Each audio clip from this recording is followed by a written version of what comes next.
Ladies and germs that listen to this podcast, there's something very serious I would like to talk to you guys about today. Today, the day that we are recording this, is February 2nd. And to me, this day should be a national holiday. I know it's not, but I feel like it should be. Today is Groundhog Day, everybody. And in case you live under... Perfect. In case you live under a rock, or you didn't know, Punxsutawney Phil, the groundhog, saw his shadow this morning, which means we officially have 6 more weeks of winter. And Wait, with is that a good thing or a bad thing? What? Yeah, boo. Is that good or bad? No, that's a good thing. Okay. Then. No, it's good. Then one more. Yeah. What? I just didn't know if 6 weeks was a long time or a short time. Like I didn't know if that was the good or bad side. I think that's good. Yeah, I think it's good. I want it to snow again here in Texas since I missed it the last time. But with that intro, everybody, or half of the intro, welcome to the Mount Rushmore of podcast. This is episode 8, and we have quite the special guest on today. Drum roll. He's my best friend, love of my life, handsome devil, father of my future children. Ladies and gentlemen, give it up for the one and only Eddie Miller. It's supposed to be the damn girl. Eddie, would you like to say hello to the fine people? Well, hello everyone. I'm Eddie. As Olivia said, I'm her very hot and tempting husband. Exactly. Did you say consenting? What? Did you say very hot and consenting? Oh, I thought you said very hot and consenting husband. I was like, that's nice of you to be consenting. That too. Yeah, very, very consenting. Yep. I'm in the Air Force. I've known Marcus. I can count on one hand, or seen Marcus. I can count on one hand, but feel like I know him more because Olivia's very close friends with him, and of course, I'll probably say something about my wife in the intros, as well as with maybe some of the topics. Mm-hmm. Yeah. Welcome on, Eddie. We're currently in the same house right now, Eddie and I, but we're in different rooms because we take this shit very seriously. Professionals. We're very professional. I got a new microphone, if you guys can't tell. Hopefully it sounds good. Yeah. I guess with that, Eddie kind of mentioned he's in the Air Force. Surprise, surprise. I think you've all noticed the reoccurring trend here on this podcast that everyone is somewhat military affiliated or once was. So yeah, get ready for that because it's only gonna go up from here. We're only gonna have more military people on. Before I forget the topics this week, before we get too far, signs that you're getting old. Disney/Pixar movies, which I have some qualms about that one. We'll discuss in a little while. And our favorite compliments, I guess, that we've received, which we've kind of made the serious topic a little, I don't want to say negative, but we've ripped and ragged on ourselves enough. I think it's time that we do something a little more positive. And this was Eddie's idea. So yeah, we really liked it. And with that, I think we'll get into the fun facts about each other. Does anyone want to go first? Or you guys want me to kick it off? Or, yeah. Ladies first. Oh, okay. Eddie? Oh, please. I should probably go last since I'm the guest, right? I gotta see how it's done. I'll go first. I just thought that'd be funny, and it was. I will say I do have more experience than all of your other previous guests in watching this and knowing how it goes because they're not super loyal friends like I am. Shots fired. Have you listened to every episode? Be loyal to me. That's true, but whenever we head to Keller, I always listen to the podcast, and it's not always forced. That's true. That's a bonus. That's really good. Thank you for saying that. It's not forced. You heard it here first. Yeah, I'll go ahead and kick off the fun facts. So they kind of go hand in hand. This one I've known about Eddie for a long time, and then Marcus actually just told us this before we started this. So Eddie has sharded and or shit himself quite a few times since I've known him. And then Marcus, the diet that he's on right now is barely pooping. So we have quite the contrasting anal.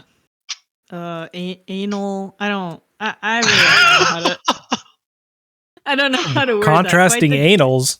Contrasting anal activity. I'm digging myself. May have been the worst way you could have described that. But anal activity. Well, I didn't want to say like pooping spectrum. I thought anal activity would be like pooping better. spectrum is way better. Bowel movement might have worked. I like anal activity. Anal activity. I think it's funny. Yeah. One of us is all out and one of us is all in. Exactly. You guys figure it out. Well, I already told him. Shit. Yeah. Gigs up. Yeah. Those are my fun facts about the lads. All right. I'll go next so that Eddie can be our anchor. Okay. My fun facts are way less fun. Those were super fun facts. Oh, yeah. My fun fact about Olivia is, so we already know that she's a Disney adult, but the spectrum of her Disney adulting is she is quite far on the extreme side, so much so that she collects those really fun Disney pins. And it's like a little crack addict running around Disneyland World, trying to find ones that she doesn't have. A little crack fiend. And then for Eddie, like Eddie said, we've met a few times. We worked together, but we were opposite shifts. So he was night shift, I was day shift. So our paths crossed a few times, and then we had a chance to speak a couple of times, like the night before the wedding. And I'm pretty sure we didn't even speak at the wedding because he was kind of busy, with being newly wedded, right? Getting married or whatever. Yeah, some gay shit. And but there's a few things I know about him. So I think the thing that I find fun about Eddie is that he's an esports super like edgelord nerd like myself. His drug of choice for the esports is Rocket League. Maybe I'll have to try it one day so we can connect, become BFFs. There you go. And then I have a fun fact for the listeners here. Ignore the picture. I just realized that I didn't do the right capitalization. So it says signs you're getting old in the picture, and the first letters aren't capitalized, and I'm having OCD about it. Oh and my I'm god. Kind of fucking tweaking out. So I just wanted everyone to know. Absolutely unacceptable. I know. I'll flog myself. That's all right. Yeah, on the Rocket League note really quick. Eddie plays and watches streamers playing Rocket League an absurd amount. Yeah. We'll be watching football. Like, take for example last week. We were watching football games and Eddie's streaming Rocket League on his phone while we're watching football. Mega obsessed. It's life. Rocket League is super life, nerd lord. You know what I mean? It's a lifestyle, I guess. Here's what I'll say about esports. I know Foxy thought it was silly that I put esports in best sports last week. Or the week. Yeah, it was last week. No, a week before. Was it the week before? Okay. I think it's okay if you can control the video gaming in a healthy way. Like dudes have a competitive outlet that they need to stoke. I don't know what the word is. You guys know what I mean. And competitive games, I think, are a great way to do that. Like, yeah, you can go play basketball and pickleball and football or whatever, but physically there's only so much you can do of it before you like fuck something up. Whereas esports is just like brain lube. Like you're thinking a lot, and I think it keeps your brain fresh. It's just a little until you get competitive. arthritis in your hands. No, that's fine. You just play through it. The dopamine feels better than the arthritis feels bad. So yeah, I'll say fun. my obsession with my obsession with Rocket League has been pretty much since 2017, and my rank does not reflect it. I'm pretty shit at the game, but pretty decent at the same time. Have you seen the video of the world's? It's like the worst ranked. Oh, now I'm forgetting what it is. He's like he has like the most game. It's like the most hours played, but worst rank person. I don't know if you've seen this video. Oh yeah, I wouldn't be surprised if that video was about me. It's not. I have an absurd amount of hours on the game. I think it's pushing 5 months or something like that. What? That's nothing. It's fine. 5 months of your life? Yeah. Wow, dude. How many months have you been alive? How many hours is that? Yeah, that's a lot of months, dude. Since 2017, that's not even that many months. But yes, I do love it. When I was stationed in Germany, the World Championship for the Rocket League Championship Series was in Dusseldorf, and you knew I wasn't going to miss it. I almost missed my buddy Austin Jackson. I almost missed my buddy Austin Jackson's wedding because I simply wanted to go because it was in Fort Worth, and that's not too far away from where we're at right now. But I didn't do it. I did the right thing. I'm dude. It's got to be more than 5 months because unless I did the math wrong, 5 months is 3,600 hours. Well, I could check if you want me to, but check. Check really quick.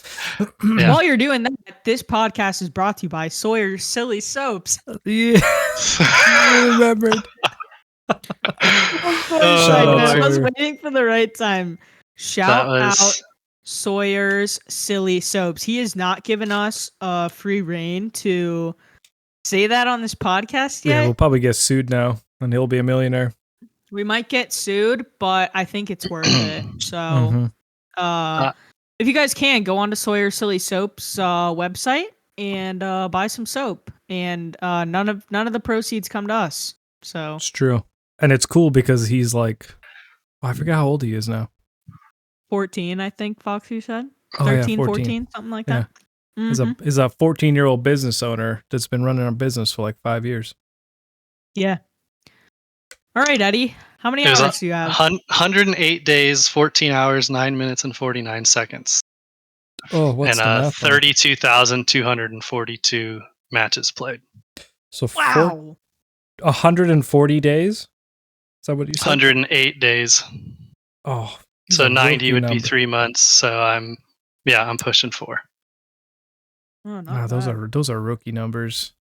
We gotta bump those up. I go on hiatuses. Like the entire time we were in Dafra, I didn't play because the connection was awful. But I'll move on to my interesting facts. I didn't really want to go. I obviously know a lot about Olivia, but and I could take this down the. Oh, bring on the juice. Yeah, well, I could take it down that route, but I decided to go with a 2-prong one here. So the first portion of it is I really feel like if Starbucks as an establishment wasn't around, that she wouldn't still be alive because she drinks an absurd amount of coffee and until recently, a bunch of sugar in those drinks and everything. She's just got a sweet tooth, and I feel like Starbucks answers that craving for her each and every time. 100%. What does she order?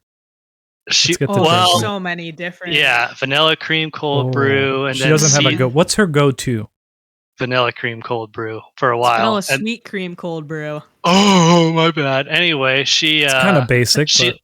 But she likes some of the seasonal ones, but more recently she's been doing cold brew with a splash of cream, which Starbucks splash of cream is abnormally large. But yeah, they put That's a what she lot said? more than a splash. yeah, Yeah, no. If there's a fun cold brew, so like obviously like fall comes around, I'm a slut for a pumpkin cream cold brew. Dude, the They're so pistachio good. latte. she likes some peppermint one around Christmas. Right? Yeah, peppermint cream cold, or they during the holidays they can do like different cold foams. So they can do like a peppermint mocha cold foam on top of cold brew. It's unbelievable. And honestly, I don't feel like the cold brews are that sweet with the cold foam because the only sugar they're putting in there is like the syrup, I guess they're putting in the cold foam. Still not great, but I feel like there's way grand scheme of sugarier things. drinks at Starbucks than the ones I typically order. Even the vanilla sweet cream cold brew, it's basic, but like I feel like it's just old trusty for me. And then I know you guys didn't ask for two, but this was the one that I wanted to say, and I might get in trouble for this one. But Ooh, get the doghouse ready. I feel like my wife, compared to anyone else in the world, holds on to onion breath more than anybody else. Are you kidding me? So like, and we all know how much she belches, and like it gets to the point where if she belches in the car, the window goes down so she can blow it out. It's like, dude, okay, onion breath? Are you? It's pretty know, my raunchy. wife really holds on to onion breath, and let me tell you something. I eat a lot of onions, so yeah, and she'll brush her teeth like before we make out or something like that, and this is a family podcast. I still have that hint of onion, but anyway, that's I'll lovely. move on. I can move on to Marcus. Twice. Hell yeah. I get to all right. Before you move on, yeah. Do you guys think smelling people's farts or their burps is more gross? Burps. Eddie says burps. What do you say? I might have said farts before I met you. Before. And it's funny because I'm the same way, but opposite. I'd say I thought burps were more disgusting, and then I started sniffing Eddie's farts, and they're so bad, man. They make me want to stop breathing.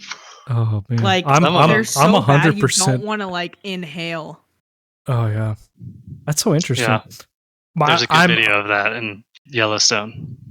Mine is burps also. It gross like farts. I don't know why. Like it's literal poop particles, but for some reason, like smelling someone's like subway burps just makes me want to vomit. Like get your fucking stomach acid out of my nose hole. I feel like that goes along with like if you smell someone's vomit, like if someone's throwing up and you're holding their hair or something like that, and you're like, "Oh, what is that?" Are you speaking from experience? No, I'm just trying to use it as an example. Because you have held my hair while I've barfed before. Yeah, but it's just disgusting. The smell of vomit makes me. Yeah, and I'm normally the one burping, so like it doesn't bother me. You know what I mean? It's my own brand, if you will. But yeah. So I'd say farts, but that's because Eddie's farts are like none other you've ever smelled in your entire life. Nose hairs singe off, don't want to breathe, makes you cough. Confined spaces, cars, tents, nowhere where the air really flows through very well. It's I'm surprised I'm not a goner at this point, honestly. You know, you want to hear a fun fact about me? That sure. isn't Eddie's. For some reason, my farts never smell. Like they used to, but in the last 5 to 7 years, I don't think I've had a single smelly fart. Like they're big and rumbly, but zero smell. I don't know what's going on. Something's broke. My science is off. I shit my pants when I fart more than I don't have a smelly one. Yes, it's not the fart that smells, it's the shit in your pants. Yeah. Exactly. My interesting fact about Marcus, he kind of alluded to the fact that we got to talk a little bit during the wedding portion and the after party that took place at Olivia's dad's house. We were all sitting in his den, and I found out something about Marcus. Also by listening to some of these podcasts. He's one of the only like select few people who can keep up with conversing with my father. Oh, dude, your dad is so cool. They're both real talkers, and sometimes, especially that night, I'm wondering to myself, what the fuck are they talking about? Dude, I don't know everything. We talked about literally you guys were everything. Talking about scuba diving. He was talking about all the chicks he used to pick up in Florida. Yeah. The connections were just unbelievable. Mm-hmm. Like we'd go from, I'm just using this as an example, but we'd go from like Monsters Inc. to fucking girls in Florida to scuba diving. And I'm just like, holy shit, where are we going with this? So I would say that not that you're long-winded, but that you know how to converse and that you're a real talker. I feel like I'm not I feel like I'm a good listener. Your dad talked mostly.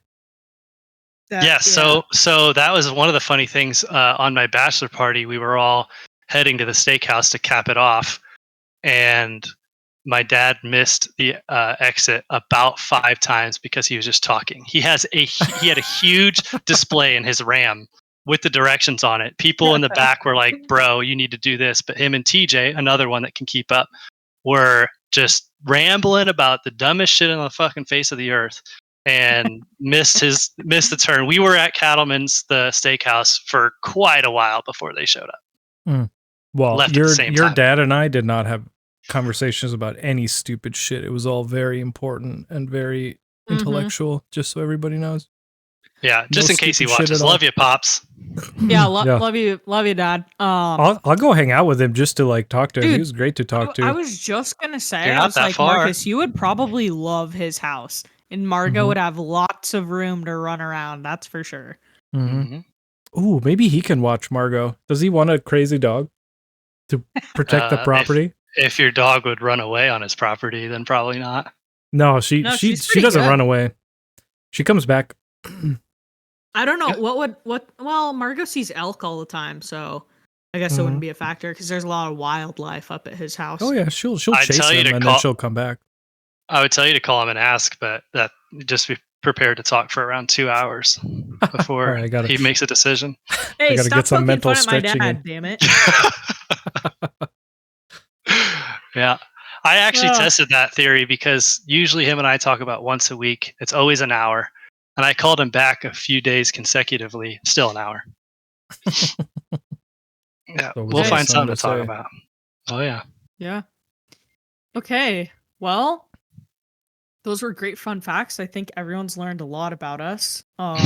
More than I maybe wanted them to know about me, but that's okay. That's what these fun facts are for.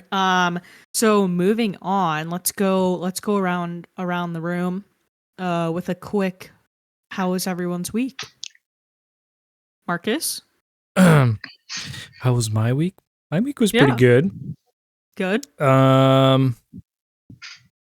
So a high likelihood that I get a job. That's quite exciting. I won't share the details yet because I haven't found out yet. But it will require a significant move, and it sounds like it'd be a pretty cool job. And I know a couple of people that already work at the job, and I didn't know that until I applied, and then they hit me up afterwards. And we're like, I can't believe you applied for this job. And I'm like, I can't believe the world is this fucking small that I just happened to apply at a job that you're at. It's a small Air Force. It really is. Small Air Force. Small career field, too. Yeah. Even smaller career field in a small Air Force, so. Yeah. And then today was kind of and it started again. So the Oregon coast is not known for being super cold. And I thought we were going to make it through this winter without any snow because everybody who's lived here forever says it never snows here, but I've lived here for 6 years and it's snowed every single year. So last night, I'm pretty sure that it hailed for, it felt like 3 or 4 hours. And we had about an inch, somewhere between half an inch and an inch of a layer across everywhere of just hail that had kind of frozen over. So just a big ice sheet everywhere. And then this morning I got up and it started snowing around 7 a.m. And then I had to make my way over to yoga. And that was a sporty little drive of it's not cold enough. So it's like, it was like 37 degrees. So everything is kind of melting, but then it's also snowing on top of just like a half-inch thick thing of hail. Yeah. Oh, where is your yoga? If you mind sharing, like which city? It's in Astoria. It's like all the way on the. So I have to. Yeah. So I mean, it's not all. For Astoria, it's a long drive. I was just wondering. Yeah, I was just wondering which way you're headed. And so that was a sporty little drive, but it was fun. A lot of hills. A lot of hills, a lot of bridges. Yeah. And it doesn't snow very often, so everyone's driving like 6 miles an hour. Right. Anyway, thought that's important. That's all the interesting part of that. But I started this new. It's kind of a routine. I guess it's not new. It's been going on about 3 weeks. So I go to yoga at 9, and it ends at 10. And then there's this Scandinavian breakfast place that has really, really, really good food. So I always go. It's my new. Guess I'll say routine. I had a better word for it. Gin and tonic is hitting, so I can't remember what the word for it was. But so I go to yoga at 9, ends at 10, and I go to the Scandinavian breakfast place, and I sit there for about an hour as I type out all my notes for the podcast episode. Ritual, that's the word. So that's my new ritual. And then I come home, I take Margot out and get everything prepped for the podcast, except today we changed the timing. It's a bit earlier, so I was not ready. So I had to drink because I was getting stressed out. That's not why I'm drinking. Yeah. Yeah. What else? Oh, and we know, no joke, this week we played probably about 10 or 12 hours of pickleball, and I've been exhausted all week. I'm so jealous. Sounds and great. we found out a new fun way. So if you have more than 4 people and only one court, you do this thing where you pick a corner and only that corner can score. So we had 6 people and we didn't want to like 4 people play and then like the two that chilling. Yeah, for half hour or whatever it takes you to get through a game. I guess that'd be probably a long time, 10, 15 minutes. But instead you do a rotation. So you have 2 people sitting on the sideline.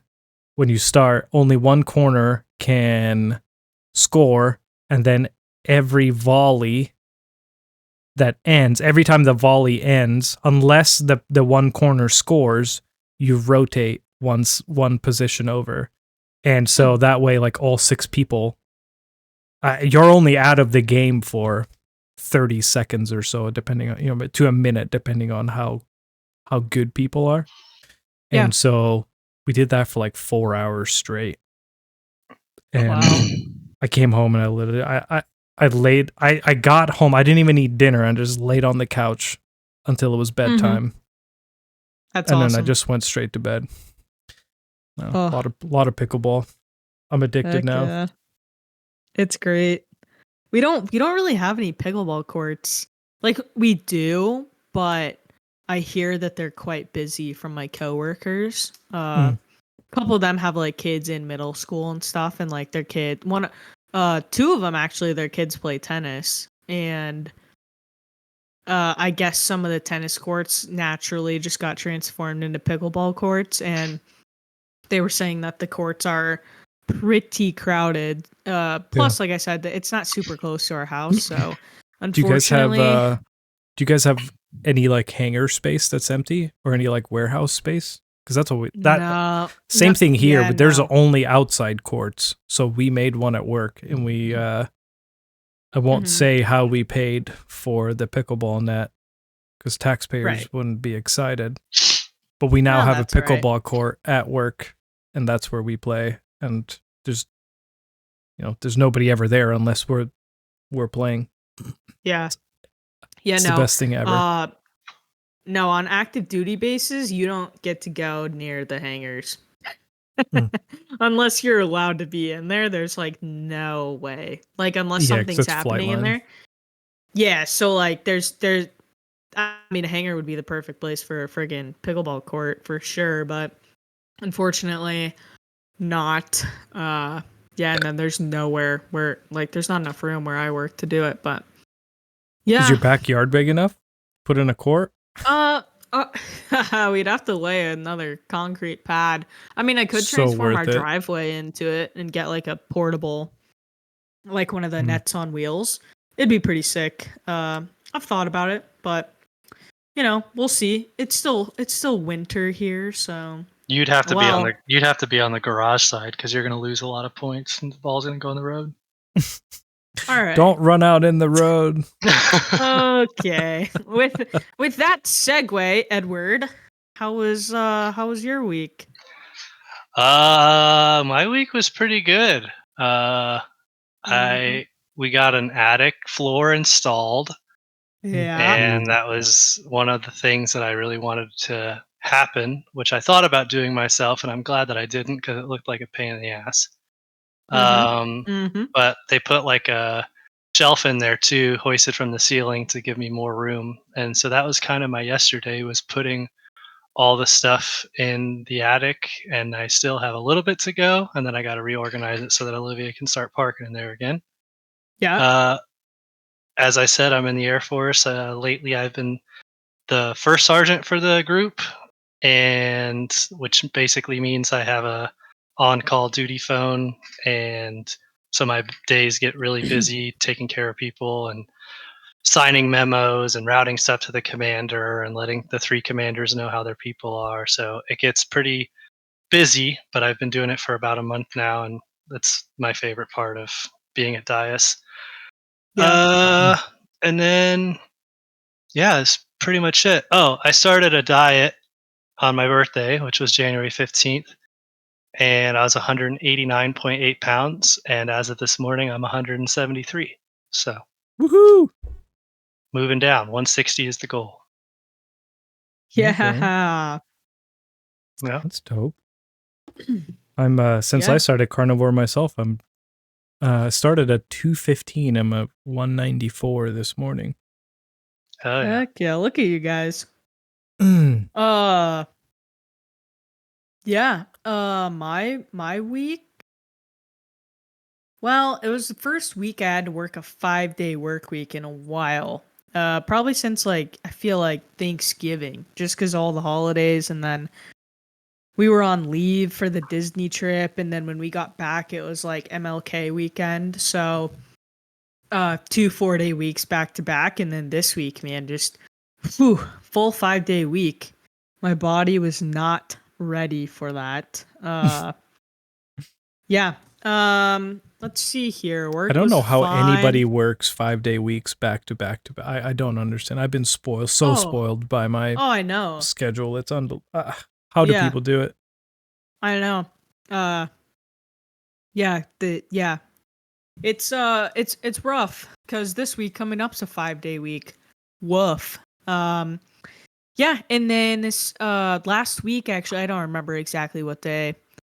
Sorry, but last week was Chinese New Year, and my stepmom and stepsister are Chinese, and my dad texted me last week, hey, they're planning on cooking this weekend, celebrate old Chinese New Year. And unfortunately, Eddie couldn't come with me because he has that phone, and he has to be like in the local area. But I went and I ate a lot of really, really tasty Chinese food, hung out with the fam, and then just drove back a little bit ago. But yeah, good week, good weekend. Happy Lunar New Year to those who celebrate. It's the year of the snake, sneaky little snake. So We don't talk if you're about a China snake, here, dude. it's That's a your slippery, China's the slithering enemy. snake. Okay.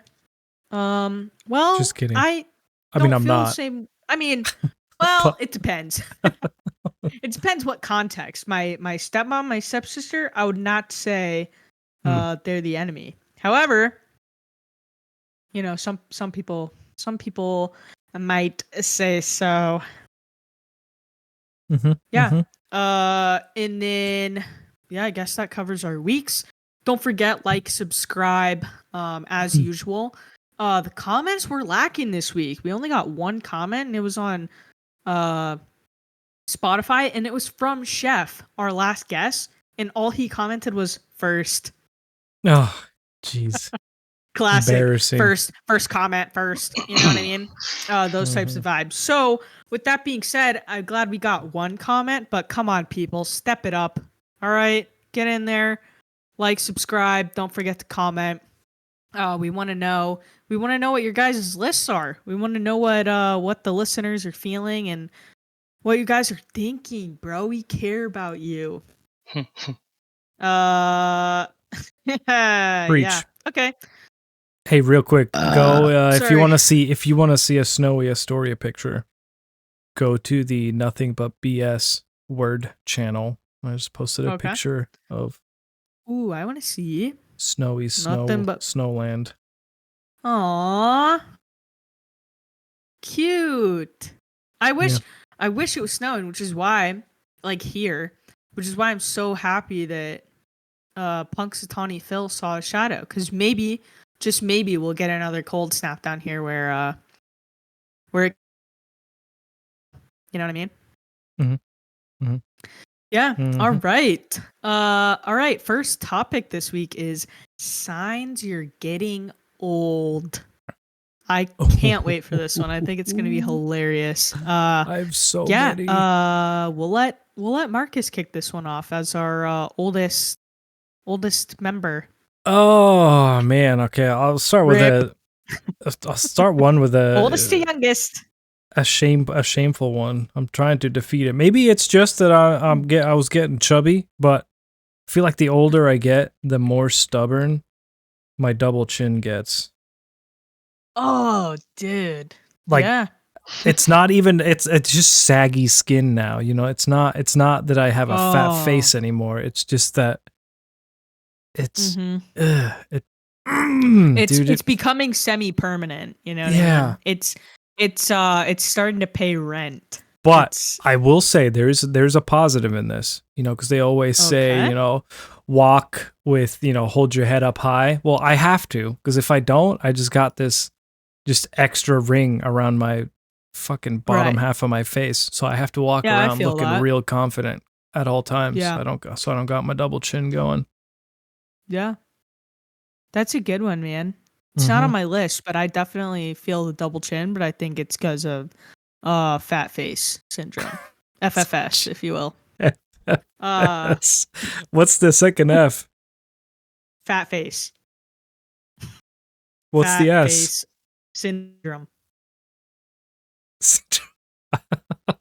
Okay. I just made that up. Obviously, it's fake, but it's like RBF. I suffer from FFS. It's like one of those commercials you'll see in 20 years. It's like, if you've suffered from FFS, you're entitled to compensation. Like, you know what I mean? Yeah, maybe it's caused by mesothelioma. Yeah, well, could be a factor. Who knows? You never know. Yeah. All right, Eddie. What's your first sign that you're aging? So I kind of went the same kind of route, but I was also a little bit boring with the first couple. So, let me make sure I spell that right. Did I spell that right? Mm-hmm. Nailed it. Yeah. So, as we just kind of went over, Marcus and I have probably both struggled with this a little bit and said, you know what, we should probably do something about it, because the old young 20s metabolism where I could eat whatever the hell I wanted to. I will say I was a little more active then, but I just don't have that in me anymore. So that 189.8, I've said my whole life, especially more recently when I was getting overweight, and I bet Disney was not the best for that. I was probably in the 190s during that time frame. Disney's great for your body, your mind, and your soul. Yeah. Anyway. So I think I was probably in the 190s during that time, but I don't know. I'm not trying to call anybody out. I've seen a lot of my friends from high school that just went well into the 200s, and not doing much to like care to fix it. And I know the military like requires a little bit more of an active lifestyle, but I've told myself I will never eclipse the 200 mark. It will not happen. And so since I was getting a little close, I was like, you know, it's time to do carnivore / fasting / quit drinking, which I also started on my birthday, and that's going to go through Lent, even though Lent hasn't started. So April 20th is the first time I can think about having a drink. 420. I'm holding myself accountable, but I would say that definitely like metabolism is slowing down is the worst. Yeah. 100%. I can't really relate because my whole life I've been a chubster because my metabolism is so slow, and I overate my whole life. So this is like, eating wise, this might be the healthiest I've ever been consistently. Hell yeah. Also for 420, I did the golf clap, but I meant to definitely do this. So apologies about that one, but 420. We're getting back on track. Yeah, metabolism, it's hard. Mine's definitely fallen off. I think everybody knows that from the amount of times I've talked about how I look like a little rotund potato or whatever. Mr. Potato. Yeah, so while weight gain has been on my mind, I didn't put it on this list. I think my first one that is quite upsetting to me is not getting carded as often as I used to. Aww. You know, you go out to the bar, you're with your family at a restaurant, whatever. You go out to a restaurant. Oh, I'll have, insert alcoholic beverage here. And they're like, oh, okay, great. And then they go on to the next person. I'm like, oh, you didn't want to, I have it in my hand ready. But they don't see it. It's like under the table. And then they don't ask for it. And I'm like, shit, do I really look that old now? It's because you're ordering old people drinks like a vodka. That's true. Hey, soda, can I get a vodka soda with lime? And they're like, oh, Jesus. Yeah. What are you, 30? Are you, 40? Yeah. Oh, yeah, 40, I guess, is a little older. Sorry, I just called both you guys old. What are you, 30? They're both into their 30s, by the way. Yeah, so I think not getting carded is definitely on my list. That one's a tough pill to swallow. Well, hold on. That just means you don't look like a fucking child anymore. That's a good thing.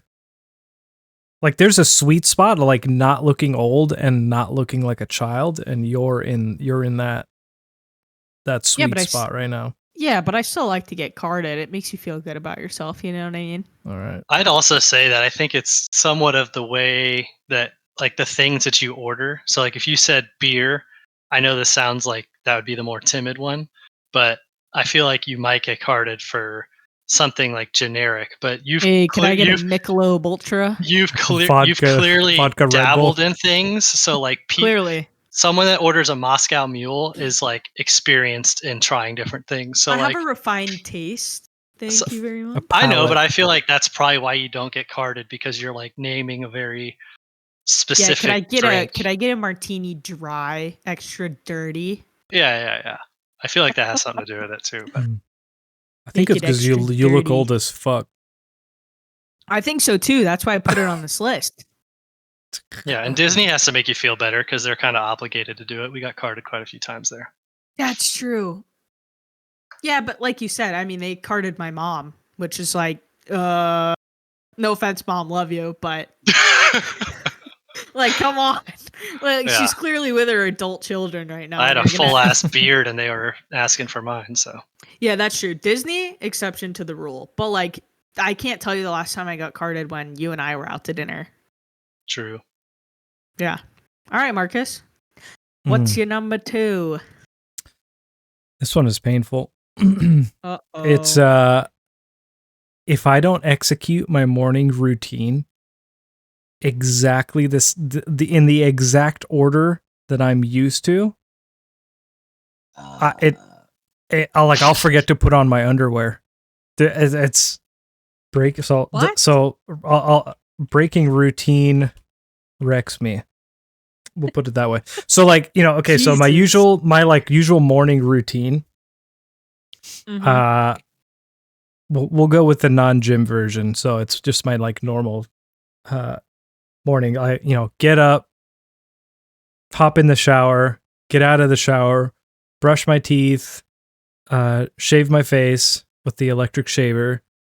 I don't even know what it is, but I know the order. Like when I'm just existing in the morning on autopilot, it all just happens.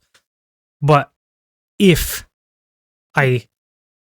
let's say, so I get in the shower and then I get out, and for something that, I don't know, the cat's attacking my foot, and I like come out of autopilot and I'm like, hey kitty, stop it. And then I randomly will just start doing my hair, and I'll forget to shave and brush my teeth. And then I'll get to work and just be like, what? I blacked out. What the fuck happened? Why isn't oh my God. And then I feel my teeth and I'm like, oh my God, what the fuck is going on?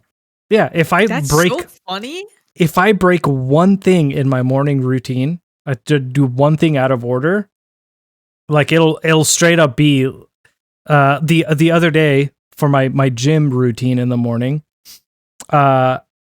I forgot to bring a change of clothes and my entire uniform. I just did shit out of order and then was scurrying out of the house with with nothing, just in my workout gear. And then I finished my workout and went to the locker room and was like, where's all my shit? And so I had to fucking drive home. I start work at 7. I had to drive home at 6:55 to go shower and get ready because I just forgot everything. That's unreal, because I feel like my routine is slightly different every morning. Oh, I mean, maybe it's a man thing or something. I don't know, but that's gonna change. That's one of my signs that. That's funny. I'm just on autopilot so often that I'm not using my brain. So maybe I need to do it differently every morning, just to lubricate the synapses and start using my brain again. I'm the same way. But I'll have immediate, I'll get immediately pissed off at myself. There's a routine once I step in the shower that has to be done exactly the way I want it to be done. I wash my hair, I brush my teeth in the shower, and then everything has an order. And if I do one of those things out of order and I'll realize it right then, and I'll just be like, you fucking idiot. Why are you doing that? Yeah. There's a way, there's a right way to do this, and you're doing it the fucking wrong way. You have to sleep piece of shit. You're gonna put your shoes on backwards this morning, moron. What the fuck? Yeah. I don't. The only thing I typically, Olivia knows this. The only thing I forget on a routine basis in the morning is to take my vitamins, because I try to put it in a place where I'll see it, and sometimes I move it in order to be more apparent to me, and I just fuck that up every now and then. But oh yeah, that makes it worse. I'm going to put it in this obvious place, which means I'll never find it again. Right next to the door that I'm going to leave out of, and I just past it. Yeah. Yeah. Oh, is that my sign for numero cue? Okay, should I do one of my funnier ones, or should I just do the next boring one? Do whatever you want. Get it out of the way. Do the next one in order. All right.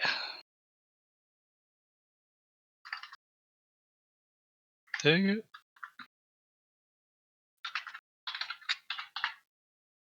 So I have been playing sports my whole life, and soccer has been my number one, but I've played basketball, I've volleyballed, everything. And I used to do intramurals like it was going out of style. But now, even if I go to Squadron PT, which is every other week, and we'll play something like kickball, if I don't stretch, I will probably hurt something. Not to the point where I break anything or pull it to the point where I'm not limping or something, but it's kind of the whole recovery portion too. If I play a sport and I go balls out during a soccer practice or something like that, and I wake up the next morning, I'm like, what the fuck? It feels like a truck hit me. So I feel like that's probably a sign for everyone that they're getting older. But as a recently 33-year-old, I think that the stretching pisses me off because I've never had to do that before. I'm not good at it. I'm not willing to go to yoga. He's not very flexible. Oh, you guys should definitely go to yoga. I'm tighter than a banjo string, is how my dad puts it. But yeah, it's pretty awful. So I would say that that's what she said. I was about to say, is that what your dad said? I feel like your dad would have something far dirtier to say. But it was probably more elongated than that. But yeah, I'd say, as someone who's been very sporty my whole life, I have not needed to stretch, and now it kind of chaps my ass that I'm the one in the corner while the young bucks are already playing, still stretching. Sogs your chips. Yeah. You guys should 100% do yoga. I love yoga. I still have quite a bit of my flexibility from my gymnastics days. But yeah, the problem is like we have to find like a yoga studio and like either go before or after work. And sometimes I mean it would have to be before because like my schedule sometimes I don't Do it know on the like weekend. exactly what time I'm getting out. Yeah, we could go once a week, like Saturdays. I go Yeah, Sunday that's good. mornings. I would love to go do yoga. I think it's fun. If getting into yoga, so hot yoga feels worse and it's in some ways harder, but in other ways it's actually easier because your muscles get warm because it's so hot. So it's actually easier to stretch because you're so warm. Yeah. I like hot yoga Yeah. more than normal yoga. I just don't have a convenient time because I don't Right. want to go after work Right. on a weekday. So I go on Yeah. Sunday mornings to it's like the recovery yoga. It's a little bit slower and No, that's good. Yeah, definitely. except I I did legs yesterday and then went and did yoga today and Ooh. I was That hurt a wee I bit. was a shaky, weak little boy who Yeah. Yeah. had to just shake out my muscles like every 15 seconds. Yeah. Yeah, we should go to yoga. I guess I'll go into my next one. And this one aches and pains. I feel like that's just so like common, but yeah, it's just it'll be random. You know, I mean, like obviously lower back is like very common, which stretch your hamstrings, right? If your lower back is sore. That's super awesome, but like as a woman, there's also like nature's factors, I guess, to come in and like yeah, I feel like it just has gotten exponentially worse just because of like I'm getting older probably and not as active as I should be, but like just normal, just like aches and pains. Like I'll get up in the morning and be like, ow, dude. My knee hurts today. Why? I don't know. Because I'm getting older. Yeah, you somehow blow like out your lower back in your sleep. No, yeah. It will happen. No, it's probably because I have to sleep in weird positions because our puppy sleeps in the like on the bed with us, and he'll be like up by my head, and like my head's all like cockeyed or backwards or something, and like yeah. Even without a dog, that guaranteed you get into your 30s, and at some point you're just gonna wake up and you can't like stand up straight for 2 weeks for some reason. Like you did something weird in your sleep and tweaked a fucking vertebrae. Yeah, who knows, man? But I feel like that's a common one. Aches and pains. Well, also my wife has huge gazungas, so that doesn't help lower back. Okay. Bazookas. Damn it, Eddie. When you said lower back, I immediately went to tits. That is included in nature's factors. Yeah, but you should have said it. So I didn't have to. That's funny. Yeah, way to make him say that, Olivia. That's just selfish of you. I've got big tits. Bonkers. That's funny. All right, Marcus. Your turn. I don't know how to write this one out, so we're just going to write it out as dad greater than daddy. Just having like I'm starting to have a drive to be a father rather than, be a dad to children instead of a daddy to, you know what I'm getting at. The female public. Yes. Yeah, you want to, like, I want to be a mother, not mommy. Yeah. I mean, I do want to be a mommy, but like, I don't think it works the same. It doesn't work the same at all. I was trying to make it work. Well, but, mommy. No, that doesn't. Nope. Doesn't do anything for you. No, stop. Eddie doesn't. That's a fun fact about Eddie. He doesn't have mommy issues. There you go. Yeah. Just having to like the idea of children is starting to sound way more awesome. Yeah. 100%. Dad is greater than daddy. Eddie and I understand that one, man. We're ready for that. So totally understand that. That does mean you're getting older. You're maturing. You want to settle down, you know? Okay. Well, you're the one that said it, so no backsies. I'm still working on acceptance, so just give me some time. I know. All right, Eddie. All right. I don't know exactly how I want to write this one too, but I'm gonna yes. Oh, this is not what I thought you were going for. No. What did you think he was going for? I thought he was gonna say like 90s references and be like, holy shit, that was 30 years ago. So like, I work with a lot of youngins. All my troops are, under 25, and they just don't understand or appreciate like Garth Brooks, Alan Jackson, Toby Keith, like all the songs I grew up with. And I find myself not caring to listen to any of the modern day bullshit. When I go to work and I play YouTube in the background, it's 90s country playlists on YouTube. So like, and the same thing goes for sitcoms. Like Olivia knows this. I love to go to bed to Seinfeld. That's my like numero uno. So I'm always like, I would rather watch something over again than branch out because I know I like it. With that being said, the old movies portion, I started because of the Disney trip. Olivia started to poison my mind, I think. But it's working. I started watching movies, not even ones that are like actually represented at Disney, but I watched Oliver and Company, which is one of my favorite from my childhood, and I don't remember a fucking single portion of that movie. Hunchback of Notre Dame was even worse. I was like, what the hell? I remembered the statues that talked. I could not remember anything, the plot of it. So like that movie's awfully dark, actually. Great movie, good message, but yeah. We watched Hunchback of Notre Dame, and I was like, whoa. I feel like this is kind of two-pronged. Like there's a nostalgia of what I want to like listen to from my childhood, what I grew up with in my dad's trucks. But then like the old movie portion, like the shit that I loved as a kid, I don't fucking remember any of it. And like, so I'm starting to rewatch all these movies and I'm like, holy shit, I had no clue that that's what happened. I also recently, speaking of old movies, I was going to start Aristocats while Olivia's been gone. And I was gone for a day and a half, by the way, everyone. Yeah, because I love the old man that gets out of his car and like ta ra ra boom da. I like that part so much. And I got to that part, but then I stopped watching it.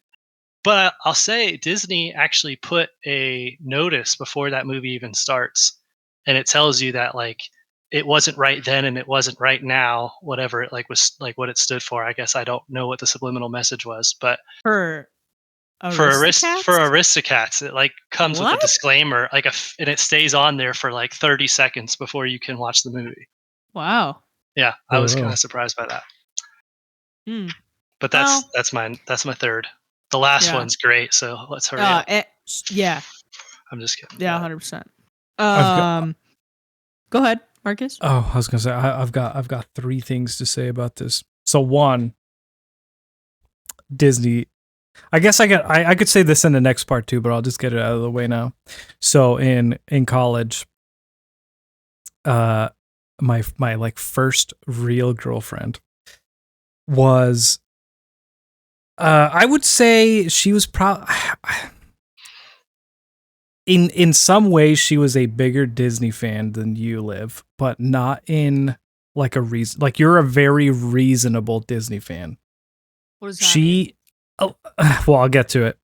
So, like this one time we got into, I don't even want to call it an argument. She had like a full-on meltdown because I told her that Walt Disney wasn't necessarily a good person and was an anti-Semite.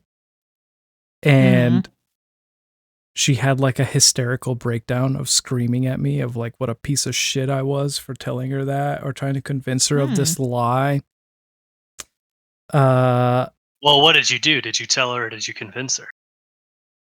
Oh, I just like she was going on about how, you know, what an incredible person Walt Disney was and all this. And I listened for a while and I was like, I mean, you're holding this guy up to a very high esteem, but you have like, do you know he was an anti-Semite? And she's like, no, he wasn't. And I'm like, no, he like, let's Google it. Like, he wasn't. He was a great artist. He had a lot of great ideas, made some good stuff for sure. Came up with an incredible idea, but also like racist, anti-Semite. A lot of people who worked for him had a lot of negative things to say. Like most artists, right? Like all their friends and coworkers are like, yeah, wasn't necessarily the easiest person to work with, just because the genius art side of the brain is, we'll say, narcissistic at best, which isn't a judgment. It's partly what makes them great.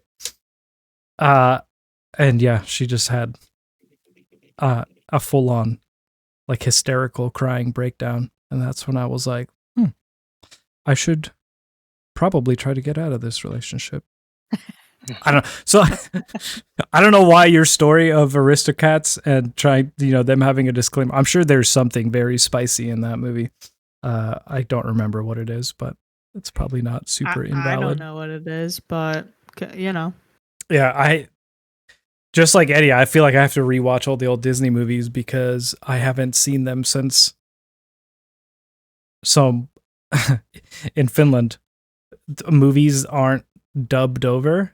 They just have subtitles. Subs? Yeah. Yeah. So they're like all these Disney movies, I watched them in English and had to try to read subtitles, but I was like 7, so I wasn't like that good at reading. So I actually don't know what really happened in any of these old Disney movies. So I feel like I need to watch them. You should rewatch them. There's some good ones. I'll add it to my to-do list. And then the last thing was the music. I totally feel you on the music. I have probably found, since high school, I think I've probably added 2 or 3 bands to my my list, the bands that I listen to. And it's just the same music from I just on repeat at all times forever. And other music shows up and I listen to it and I'm like, oh yeah, this is kind of good, like whatever. Nope, but bring back my old playlist. So like all my workout playlists are just, I've probably listened to each song 5,000 times. So cheers to getting old. Hell yeah. Yeah. My next one is, it's kind of where I thought Eddie was going last time, but he went with like things, but mine is like references to the 2000s. And by that, I mean like, you'll see something come across that's like, Princess Diaries came out in 2001. And you're like, what? And then I stop and think for a second. I'm like, holy shit, that was 24 years ago.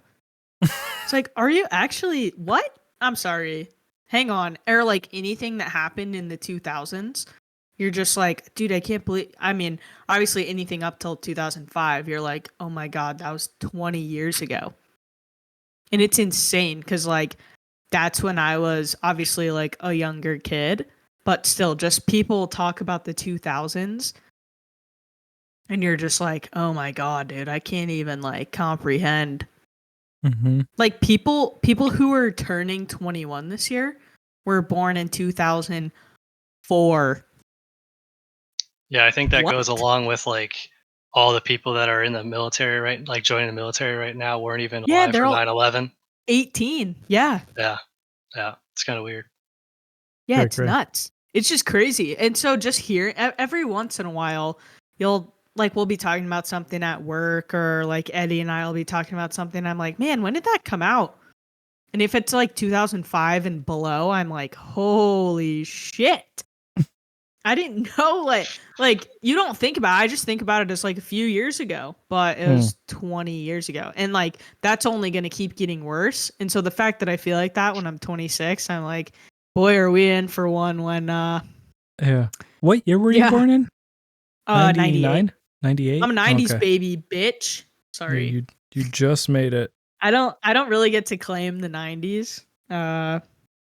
I know that. I'm a 90s kid, but like I'm also just like not a 90s kid. But if it makes you feel better, so.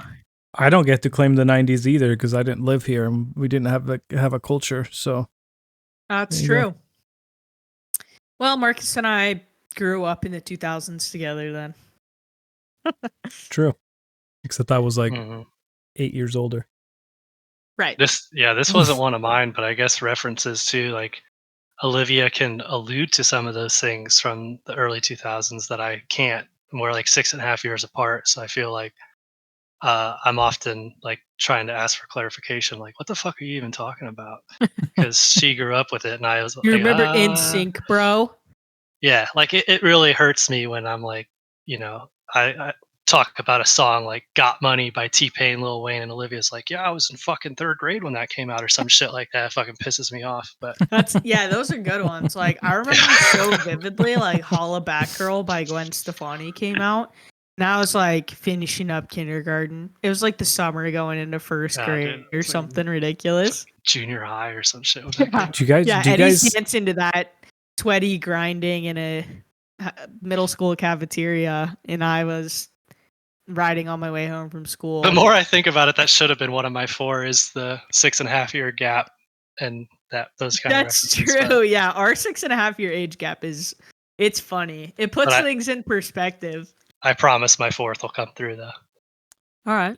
Did you guys grow up watching MTV when they all the new bangers were coming out? Are you talking about like as music videos? Fucked up shows? Oh, no. Yeah. Like actual music videos, like that's okay. Yeah. Oh, definitely. I used to watch like what was it, Saturday morning? They'd do the like top 50 or something for the week, something like that. Yeah, or top 20, whatever it was. But like fucking now CDs. Well, and like music videos used to be such a big deal, and I feel like they're kind of still a big deal depending on the artist.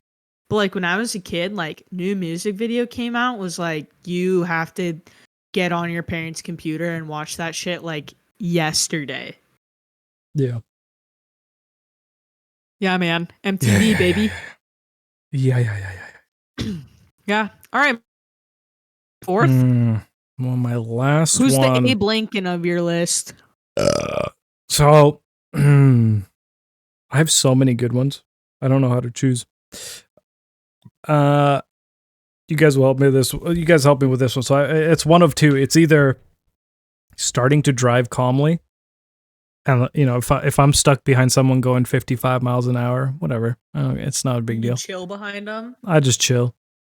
Whereas I haven't hit that phase yet. 5 years ago, I would have fucking hit 105 miles an hour just to go past him, just to like give him the bird.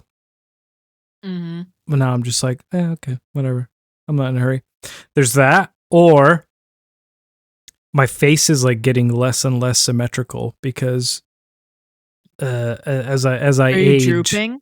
Yeah, like I'm just starting to sag. So I have like, I don't remember which side it is, but one of my like eyelids sags more than the other. I'm gonna go with that. It's just I laughed more. I think you should elaborate on the road rage since you already put double chin. True. I wasn't. Well, one, I used to drive from like 2015 to when probably 2022-ish, something like that. Well, I drove my WRX, and okay, so there's like driving into work. It's a 2-lane highway, and then maybe quarter mile before I have to like turn off the highway to go to work. That like quarter mile, I mean, I think the average age of Astoria, Warrenton, Seaside is probably 73 at its lowest. It's nothing but fucking oldest mini dirt people Florida here up there. Yeah. And these people on the highway will be doing like 40 miles an hour for fucking no reason. Which 55 in Oregon is like easily 65. You know what I mean? Yeah. But it's also like a quarter mile before I have to turn off to work. It finally goes from 2 lanes to 4 lanes.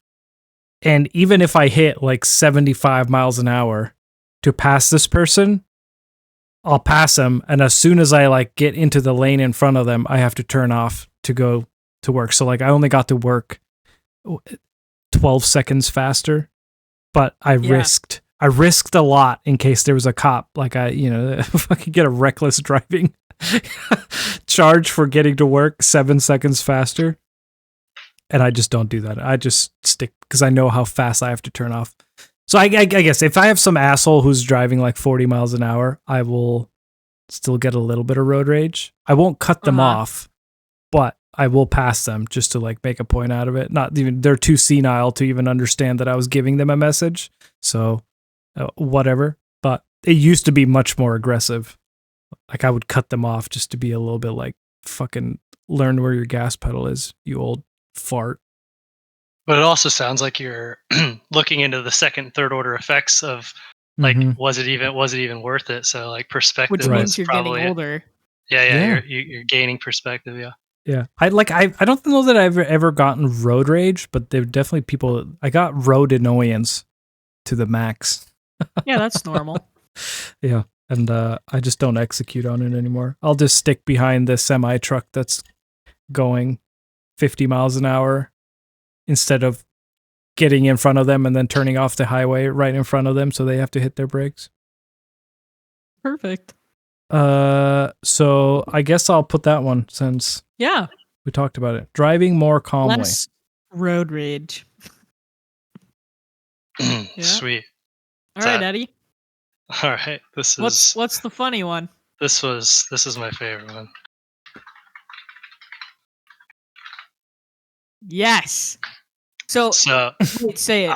Say what it is. I was actually gonna say, like, I'm gonna let Olivia elaborate on this a little bit, but if I am not in my comfy clothes, which in the winter is, a hoodie and sweats, and in the summer is basketball shorts and a t-shirt, if I'm like trying to up that just slightly and I'm wearing like some kind of cargo shorts or cargo pants, it always comes with a top that Olivia's dad probably has a matching one of.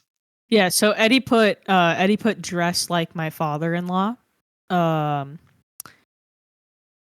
And yeah, it's so funny because my aunt, so my dad's younger sister, she said something to me after I'd met Eddie, and like, my family's asking about him. They hadn't met him yet because it's like my extended family, like aunts and uncles stuff. And yeah, so my aunt, they're asking about Eddie, blah blah blah, and she's like, believe it or not, but like you'll realize it the longer you know Eddie, that like if it's a serious relationship and stuff, then like you'll realize how much like your dad he is. Because my Uncle Ryan, I guess, is very like he has tendencies that are very similar to my grandpa. And so it's just funny that she said that. And then so Eddie also put in parentheses like an adult ? Because when I met Eddie, oh sorry, Marcus put that. But it's funny because like when I met Eddie, he was only wearing basketball shorts, softball shirts, fuzzy Crocs, sweatpants. Occasionally we'd switch from the so it was either like t-shirt, basketball shorts and Crocs, or sweatshirt, sweatpants, Crocs. And that's just like what it was. And slowly, as I've known him, he started dressing like my father. Like he'll put on like cargo pants and like a collared shirt, but it's like it's got like a print or like a pattern on it. And I'm like, dude, I swear my dad has a shirt exactly like this. Uh-oh. Walter Capelli has those shirts. I don't I don't want to say do you like this or do you not like it? No, I was gonna say I don't mind it because I like that Eddie wears like collar, because I feel like, and babe, obviously correct me if I'm wrong, but I feel like he's taken more pride in what he's wearing in public. I guess is what this is like boiling down to.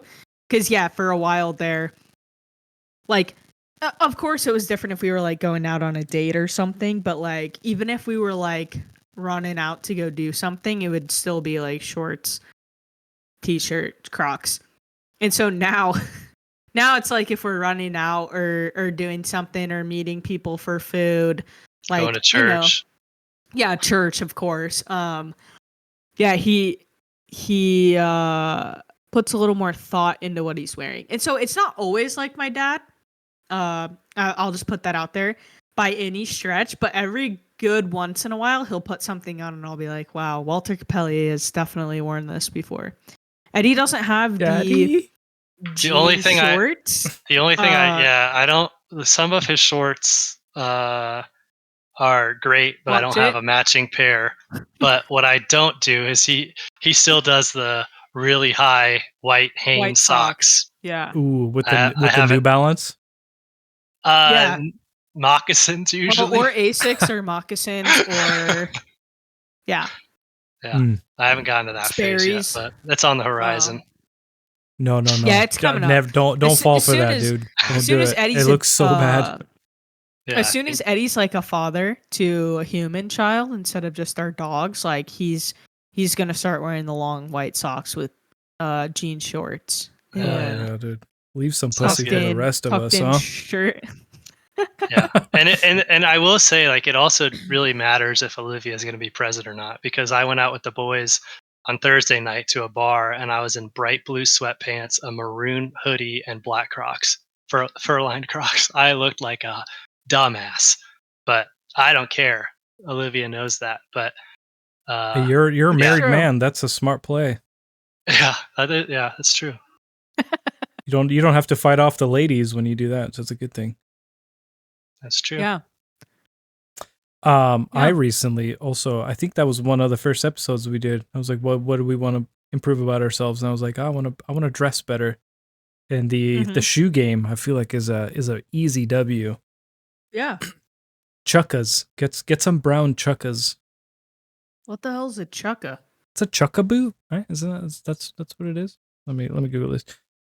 Chukka boot. It's like a it's kind of like a medium so the ankle part. I think my headset may have died. Did Stand by, fellas. Stand by. Standing by. Keep talking amongst yourselves. But yeah, so it's why can't I think of the part on the ankle? I know high waisted is all I can think of, but obviously that's not the right thing. So you know, sneakers are low and then boots are high, so it's kind of like the medium. I have 3 pairs of Timberlands that are that style. Yeah. But there are like, cuz Timberlands are kind of like thick too. There's No. There's like not boots. They're actually what you're describing. They're like the very thin. It's just also a shoe that Timberland brought out, and I've always liked their brand. So I gotcha. Yeah. Yeah, I think Hunter, one of my groomsmen, I think he has the chukkas. Mm-hmm. They just, especially brown ones, they just like look good with everything. Mm-hmm. Mm-hmm. What else? What else did I buy? I hope she figures out this headset. Just some like classic loafers. And oh man, what is I forgot the name. It's called like a London something. I feel like London. Nope. Olivia's dad, I call him Big Walt. He does Sperry's a lot too. Yeah, he does. I'm also back. Hello. He does what? Sperry's. Sperry's, like deck shoes. Like, you don't know what Sperry's are? Like more low key, stylish Vans, basically. Huh? How do you spell that? Because Google... Sperry's are like leather. SPERRYS. Not all of them are. Some of them are like fabricy. Okay, because what I'm getting is shit that looks like I see. Okay, yeah. They're like the leather deck shoes. Yeah. Yeah, they kind of look like a nice. It's basically what Hey Dudes are, but a nicer version of it. Yeah, for sure. And then also Chelsea boots. Chelsea boots are they're pretty classic. They go with a lot of stuff. Yeah. I looked up what chukkas were too. I had to go grab a charger for my headphones. But I looked them up. Do you guys want to take like a 5-minute break? I'm gonna piss my pants. Yeah. Yeah, I'm down. All right, I'll be right back. We'll be back in 5. I'm back. I don't know if anyone else is, but I'm back. Me too. Oh, sounds like Eddie's back too. Ooh, I'm back. Okay. I guess. That was a really good piss. Preach. Eddie ran into the room that I'm sitting in. He's like, "Man, I was gonna say something too. I had to piss." Yeah. I'm here for you guys. Yeah. Okay. All right, back to it. I was gonna. Oh, sorry. Go ahead. The dressing nice part. The life hack that I've figured out for myself for just dressing nicely. The easy combo is blue chinos. Banana Republic has some really nice cheap ones that are super fucking comfy. So blue chinos, light brown chukkas, and then any button up with a brown belt, and you immediately look better than 95% of people in public. Okay, well, I refuse to wear a belt. I just bought $8.50 sweatpants from the Dollar General. We got some room. We got some room for improvement, but for now, Eddie stays the way he is. All right, I'm telling you, man. It's the chino. Maybe it's just a Banana Republic. I've bought some chinos before, and none of them ever like fit right for me. Yeah, but I also like tight pants. I don't know why. I was for about 5 years there. I refused to wear any pants other than Lululemon, like men's like jogger bicycle leggings. yoga pants, because they're just so comfortable. You just your legs are being loved on and hugged, and I refuse to wear anything other than Lululemon freaking men's leggings. Yeah. And now the chinos from Banana Republic are basically the same thing, except they look about 400% more classy. And you just throw some chukkas on and a button up and a brown belt, and you're kind of banging, just right off the rip. Yeah. Give it a whirl.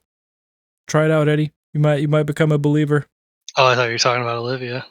No, maybe Olivia would look good in it too. I don't know. Well, I wear women's chinos to work just because they're like nicer looking pants, and so I have a few different colors of pants that I cycle through. But I also get to wear jeans to work, so score. Yeah, I was always a weirdo. Like even high school, I only wore why can't I think of the name? What's the dress pants? Dockers. Khakis. Dockers? Okay. I've always hated jeans.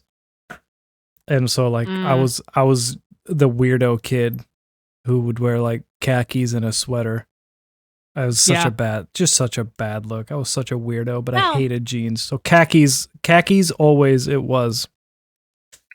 I'll say, I will say, since we've focused a lot on men's habits, I want to, give Olivia a quick shout.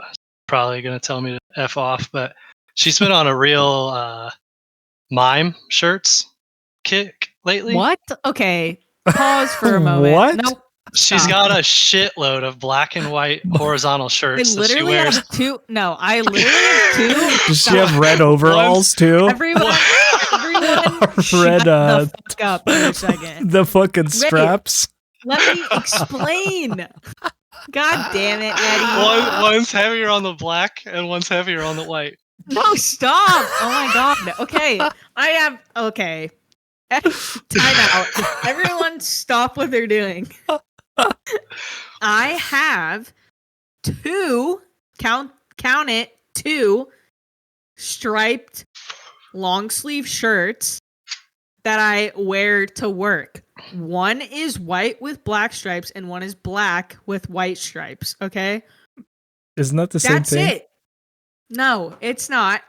Yeah, they're a little thick. They're a little thicker on the. You can tell. You can tell. Anyway, I have those two shirts. That's it. Have they become a staple in my work ensemble? Yes, because You're they darn look tootin', nice. they have. Yeah, hell yeah. This is Olivia going to work. Bro. There's zero suspenders. That does look a lot like Suspenders, the that's white shirt that I have. Do you do white face also? No comment.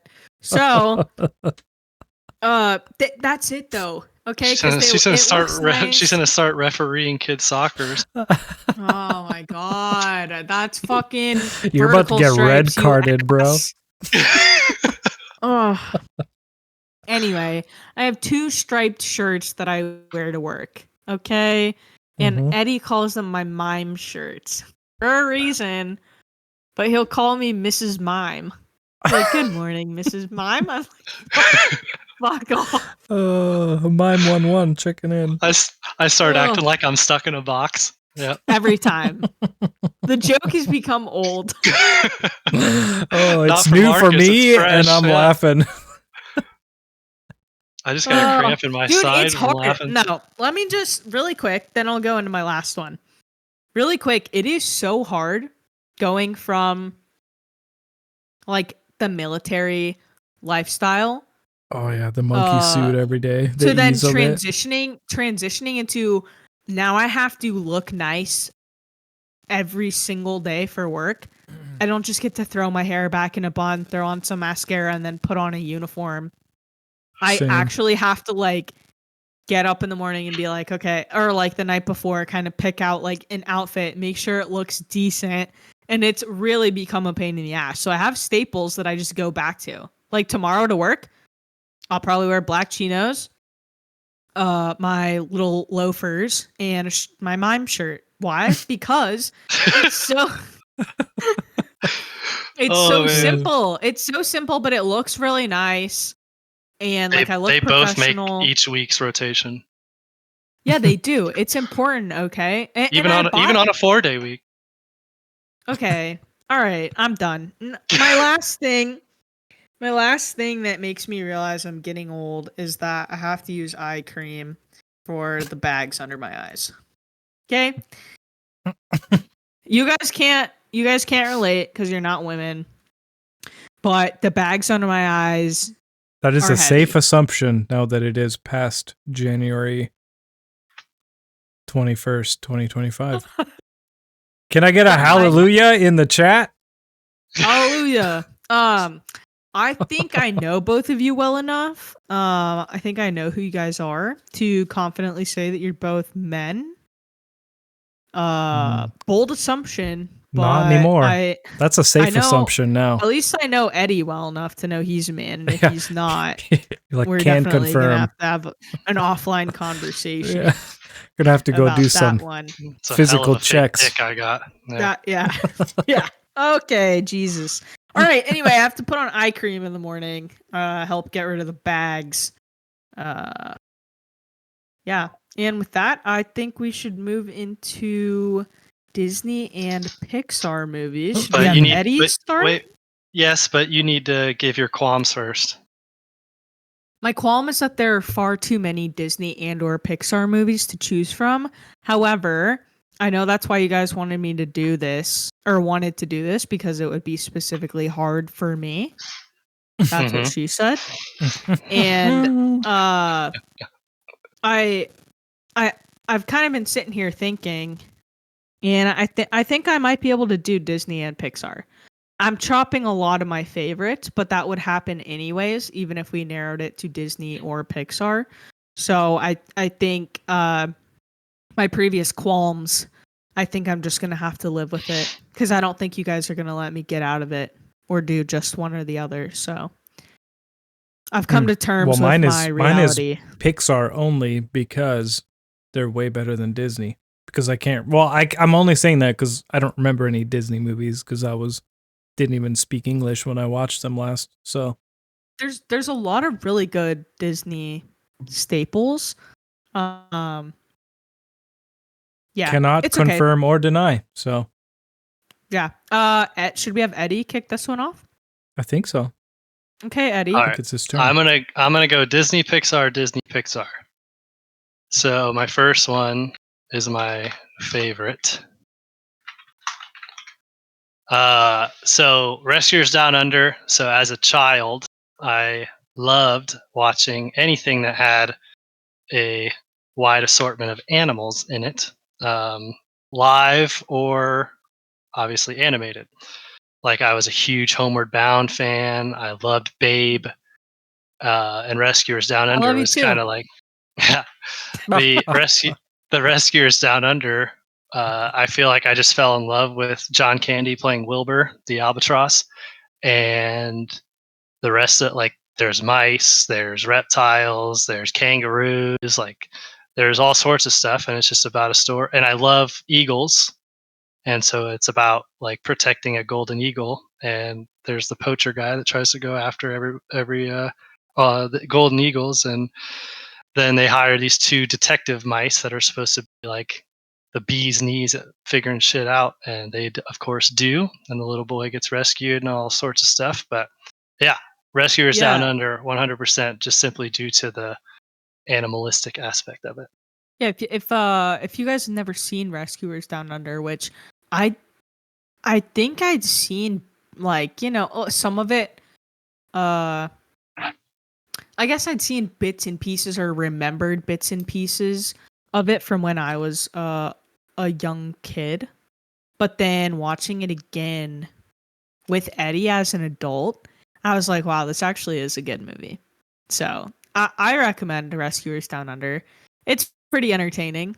So Yeah, that's my plug for it. we've done this list before at work, and people have said this movie before, and I had Mm-hmm.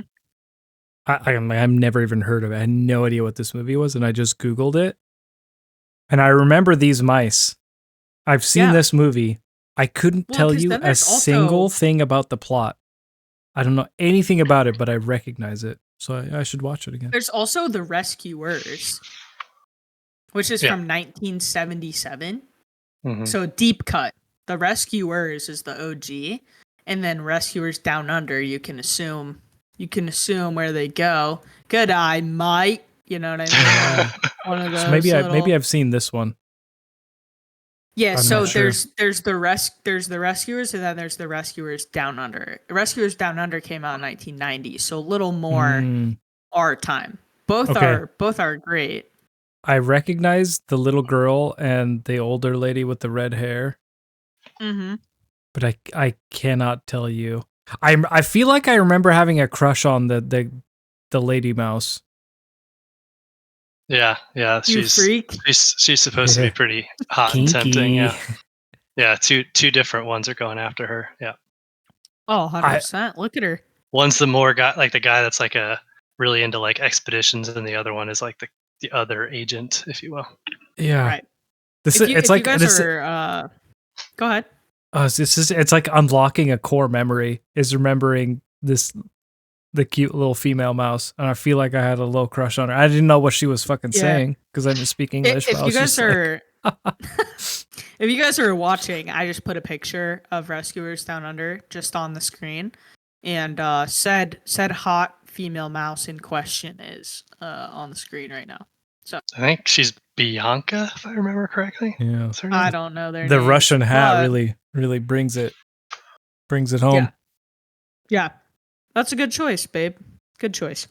Thanks, dog. I think I know what some of your other ones are gonna be. I think I knew that was your number one too. But moving on to myself, again, very difficult decision for me, but I'm leaning heavily on nostalgia.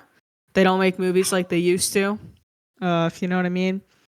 And I think number one should be no shock to anyone that knows me really well. I think I'm gonna go with Ratatouille. I've talked about it on this podcast before. Just great movie, man. And Remy, he's just so cute, little rat. Which like rats, you're like blech, but when you see him, he's a cute little rat. Great movie. Yeah, Pixar. Shout out to Pixar. I also have two Disney, two Pixar. After refining my list, as we've been talking, I've been writing stuff down, crossing stuff out, rewriting stuff down. Yeah, so I think I'm gonna stick with Ratatouille. I don't know why I just thought of this. So Chef, who was on as the most recent guest, Yeah, he has a dog named Remy. Is he Remy does have named a dog named after? Remy. Is Yes. it named after? Oh, it's so Yes, funny. his Because dog Remy he is named loves after cooking. Okay, Remy the rat. Yes, adorable. 100%. Very cute. Very cute. I will say that was the one ride that made me want to vomit, and it wasn't even that bad. Yeah. So let me explain real quick. So there's a ride at Disney World. The ride is also at Disneyland in Paris. There's like obviously it's in Paris, so there's a whole like Ratatouille area. And then at the France Pavilion in Epcot, which the France Pavilion, people who have never been to Disney or don't know, it's one of the like mini countries that are in Epcot. And so in France, you go towards the back and they have a whole like Ratatouille area, and there's a Ratatouille ride. And the ride, you get in this little like mouse, you get literally like the ride vehicle that you get into is like a little rat. And it's cute. It's super cute. And you go through and you like get shrunk down to the size of a rat like during the ride. And then but they have these like 3D screens and you have 3D glasses on. And so sometimes if you're not really a big fan of simulators, it can make you a little bit woozy. I love the ride because I to it, but it sometimes it gets me. The like 3D screens. The rest of it though that aren't 3D screens is it's good. It's really cute. But yeah, that's what Eddie means by I almost made him puke. Because 3D glasses, 3D screens, some parts of the ride not 3D. So yeah. And with that, Marcus, go ahead. Yeah, I don't know anything about any of those. Right. My easy number one Disney Pixar movie is WALL-E. I'm going to put it as number one because it's the best one. Then it's not even close. I have something to say about this. What? Go ahead. So when I was a kid, I think we went and saw WALL-E in the movie theater. And it freaked me out, man. Watching that as a kid, and you're like, man, I'm going to get fat and be drinking those shakes all the time. And like the world looks terrible. And it's all trash. And like you're just in a spaceship, basically. Fat as fuck. No worries in the world. And everything's delivered to you. Anyway, let me really quick. Let me just look. When did WALL-E come out? WALL-E came out in 2008. Okay, I was 10 years old when this movie came out. So for a 10-year-old, it's quite a heavy subject matter covered up by animation and like the Disney way that they do things. And so after I saw it in theaters, I was like, man, I never want to watch that movie again. It sucks. Basically, is what my 10-year-old wait, is what my 10-year-old brain was saying. I hate this movie. Then fast forward 9 years later, I'm on deployment in the Middle East. And we had like a shitload of movies at work that we could watch. And one night we put it on and I was like, dude, I hate this movie. And they were like, when's the last time you watched it? I was like, I don't know, when it came out, basically. So yeah, so we rewatched it and I watched it as an adult and I was like, oh man, that's a good movie. It's not on my list. By no means would I put crazy. it even top 10 just because of like my brain, the way it works, which everyone's entitled to their opinion. But rewatching it as an adult, I was like, wow, this is a really great movie. It is a really good movie. It's so good. Yeah. Just because really good message. And I mean, to have a movie with basically no talking and have it be that emotional is crazy. And I don't know why. Yeah. I mean, I guess I wasn't a kid. I like always had a crush on Eva. When's the first time you saw it? Eva. I don't know why. Oh my god. Not like a dirty like I want to bang the robot one, but just like okay. you know, just like and it's so funny because it's not like you know her personality. I mean, you kind of do just from her behavior, but it was just like such a fucking cute movie. Right. I don't know what to say about it. Yeah. When's the first time you watched it? Were you an adult? No. No, it was so it came out in 2000. It must have been around 2008. So that was high school, senior year of high school, freshman year of college. Okay, so you were old enough to appreciate it, is what I'm getting at. Yeah. Yeah, and I think, I was like, I was a weirdo in high school and kind of a nerd and was shy and all this stuff. And then, like that's what Wally was. And he meets this girl and like falls in love with her, but they're like kind of clunky around each other. And like, I don't know. It just like spoke to me, I guess, in a weird way, like even without words. There's just that's kind of just like valid. this adorable thing. Yeah. That I was like, I'm just saying, I wish I was Wally, but not really, but like kind of. Yeah. Yeah. I was just wondering when you saw it, because like you were old enough to like appreciate it. Because like I said, when I saw it when I was 10, I was like, this shit sucks, bro. But that's because I was watching Ratatouille and, other movies that I'm going to go into here in a minute as like my favorite. So, yeah. No, Wally's a good choice. I mean, I don't disrespect it. Yeah. I've actually, I just had this thought for the first time in my life. I wonder if there is some sort of whoever wrote this story, if they had some sort, like what their intention with the message was. Because I actually, now that I think about it, I feel like the message of Wally kind of speaks to a lonely man vibe where you're this thing out in the world, you're doing what you're supposed to be doing, you're doing your job, and it's kind of lonely, and then you like meet this other thing that brings you into another world. Does that make sense? Yeah, so after I just had that thought for the first time ever, but I feel like that's a part of the charm of the movie is it speaks to this lone wolf ideology that I feel like a lot of guys have, especially if you were kind of a loner weirdo in high school and like growing up. Yeah. After a quick Google search, of course, like the probably the main theme I would say of the movie, right, is like protecting the environment, connecting with other people, don't become too reliant on technology, is like the AI / like Disney answer. But then in a Reddit, someone was like, it also encourages viewers to reflect on the importance of living fully rather than just getting by. And that yeah, but the one you're talking about, I think that gets lumped in with like connecting with others instead of being a loner. But yeah, Wally, man, good choice. I'm pretty sure I saw that in theaters in 2016 when it came out, 2008 when I was 16 when it came out, and that's the last time I watched it. I remember it being great, but just like Rescuers Down Under for Marcus, I don't recall much of it, so I'd probably have to rewatch it. Gotta rewatch it. You guys should watch that, and I'll watch Rescuers. Deal. All right, babe. All right, so this is my Pixar time, and kind of. I knew you were gonna put that. I didn't. Finding Nemo.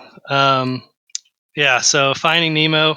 It's from start to finish. That movie is flawless. Like, I really love I love adventurous movies, as we know from Rescuers.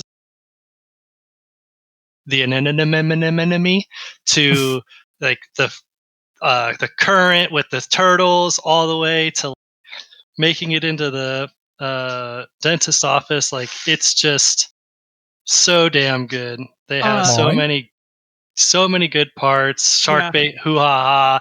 Like, can you do your Bruce in a second?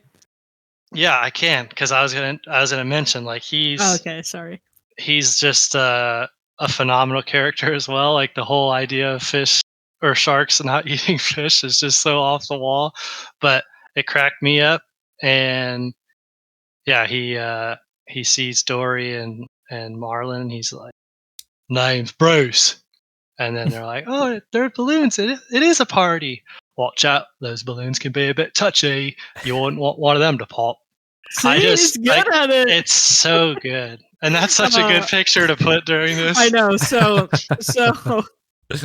when we were at Disney World, I was excited for Eddie to see this like aquarium area. And there's like a Nemo ride in the area, and like a Turtle Talk with Crush thing, which is like an interactive You so thing you can totally do. rock, Squirt. Yeah, exactly. But Eddie like loves aquariums. He also loves Finding Nemo, right? And I knew this, and I knew there was this little Bruce like in this kid play area, and I told Eddie, and if you look really hard, you can see kids in the background. And I'm like, Eddie, go get in. I was in line. There wasn't a kid over 5 years old, and I'm just towering over them, waiting to get my. Yeah, it was so. But Olivia really wanted the pick. But I will say, I think there's an underlying.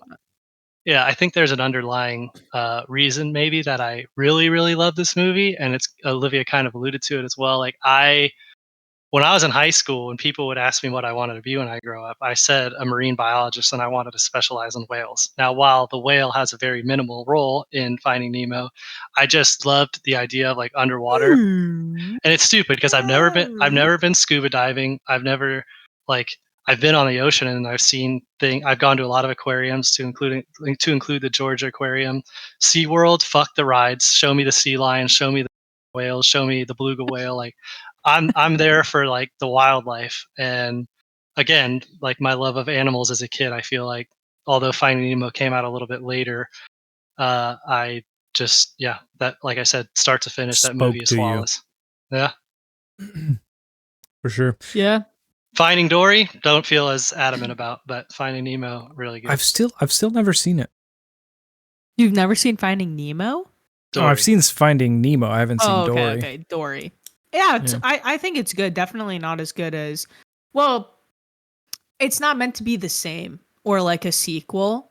You know, it's like Dory's origin story. So I guess you could call it a prequel, but like not really, because there's no Nemo or Marlin. So I wouldn't even call it a prequel. Mm-hmm. It's like an offshoot. So I don't think it's meant to be the same. Obviously, Finding Nemo is like the best. It's such a good movie. When we went to Disneyland, there was like it was kind of like a kids comedy show with the turtle from Finding Nemo? Yeah, that's what it is. Yeah, that's Turtle Talk with Crush. That's the interactive thing I was talking about. That was so funny. Oh man. Yeah, because he can see you as the audience, so he's like calling. Mm-hmm. It's so funny. Yeah, no, it's awesome. And you get some like little kid that just says the stupidest thing in the world, and he's like, "All right, little man, thanks.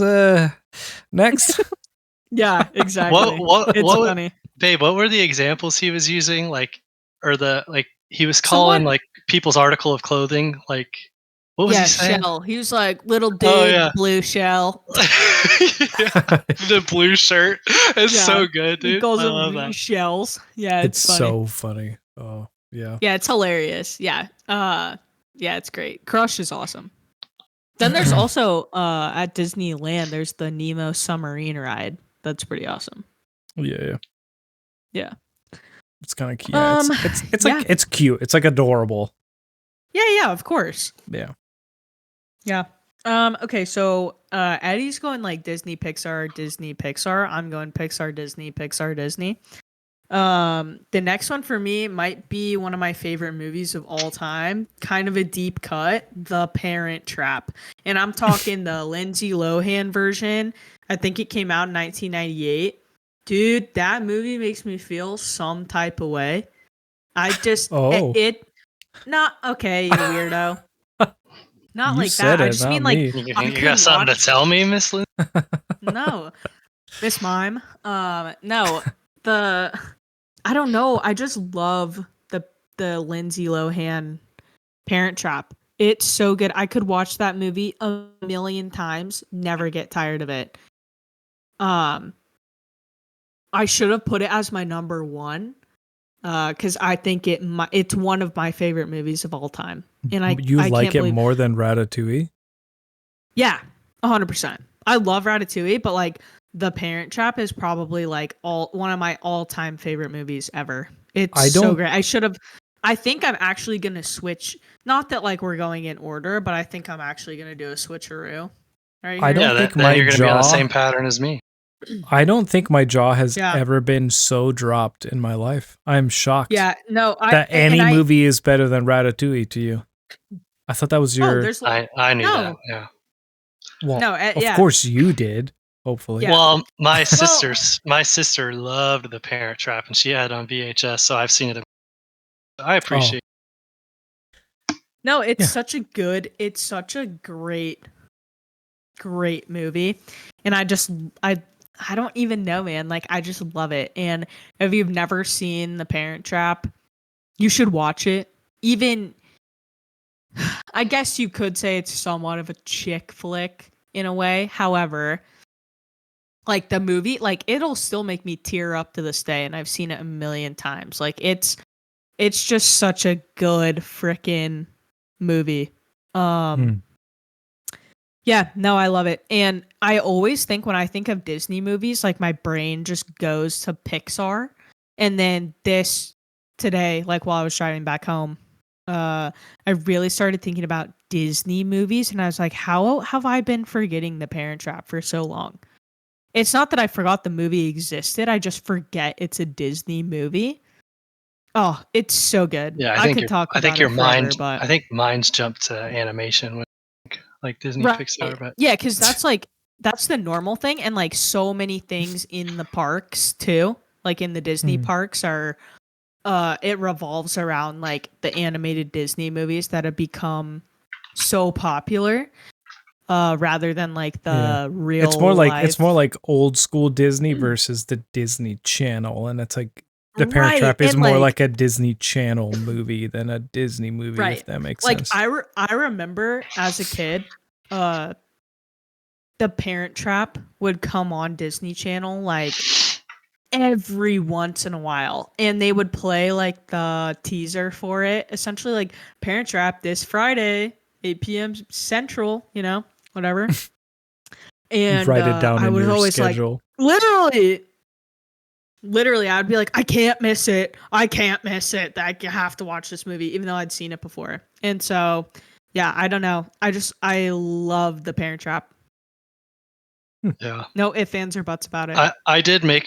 Now that you're bringing in like real people movies, I would say that like Homeward Bound would have probably made my list. But 100%. Like that's a Disney movie that I often forget about. It's like the all the like Disney actual like live real people Disney movies I so often forget about, and I can't neglect them any further, which is why The Parent Trap. I'll stay true. I'll stay true to my list though. Yeah, for sure. Okay, Marcus. All right, this next one. So it's Onward, which I think overall the movie itself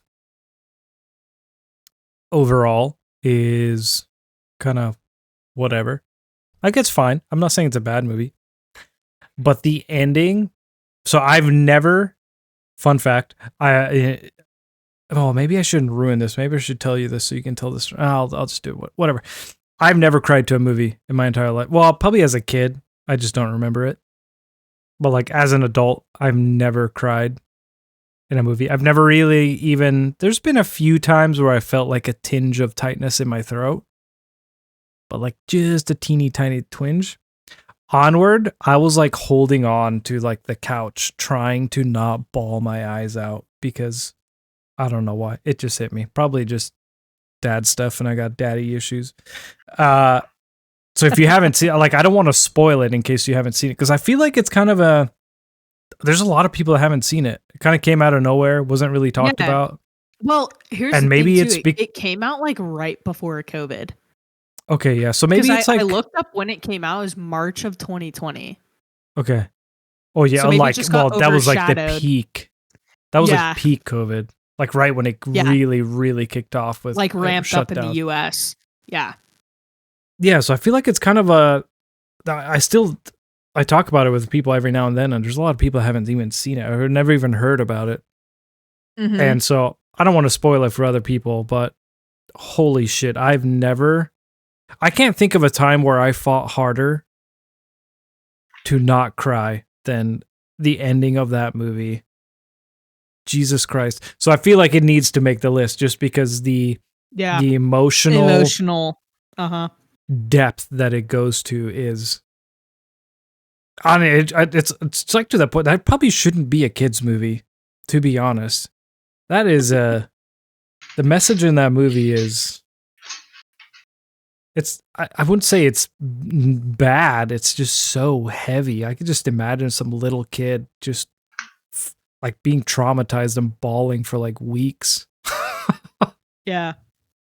Yeah, I've only seen it once, and it definitely made me cry. So, like hard cry, or really just a little bit? No, like pretty good cry. I need to rewatch it again. I don't know if Eddie's ever seen it. Nope. Yeah, so we should definitely watch it again. But I've cried at movies, dude. Free Willy when he Air Bud when he throws the basketball and tries to oh fuck me, dude. Oh dude, Air Bud. Air Bud is on the so I'm gonna Air Bud Disney? Yeah, so I'm getting ahead of the game. Oh, okay, go ahead. I know I said the Homeward Bound thing, but like Homeward Bound and Air Bud would have been on this list, but I strictly made it animated. I know that wasn't the assignment, so for the record, my 4 would definitely change if I would have been not stupid and thought about. I mean, you can change it still. No, I'm not doing it. I'm sticking true to my original list. You could say they're your honorable mentions then, if you want. Yeah, they're very honorable. Mm-hmm. Mm-hmm. The most honorable of mentions. Shall I go? You shall. Okay. Well, before I type it, I gotta give you guys a little jingle. You know what I'm saying? So, look for the bare necessities, the simple bare necessities. Forget about your worries and your strife. Oh yeah, I mean those bare necessities, old Mother Nature's recipes that bring the bare necessities of life. So yeah. Wow.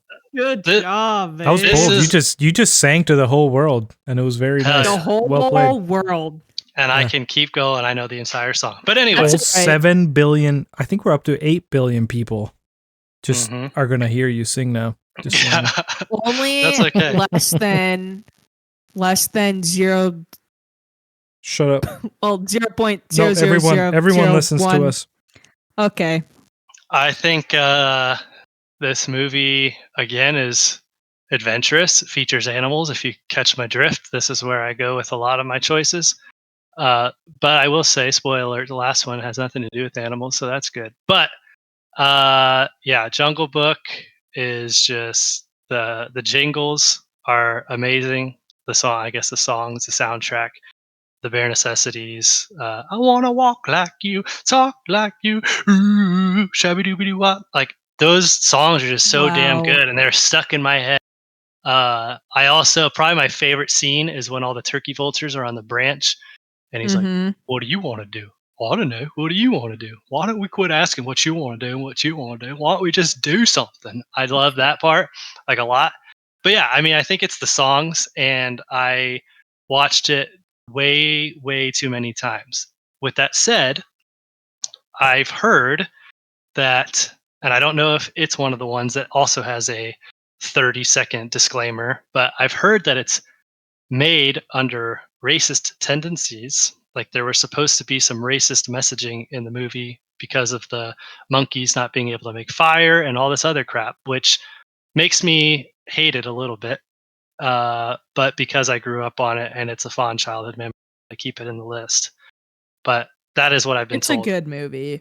And when you, yes, and the director is actually, so when I went to SEER school, Survival, Escape, Recovery, and Evade. For those who don't know, it's basically where you go learn how to survive in the woods and also learn how to resist like torture and interrogation and all that kind of stuff. When they locked us in the cell, they played this weird poem thing by the director of Jungle Book, and for 8 straight hours, and it was pretty awful and made me dislike him as well. So I have like an equal amount of, I wouldn't say equal amount, but I have animosity towards this director if the racist thing is true.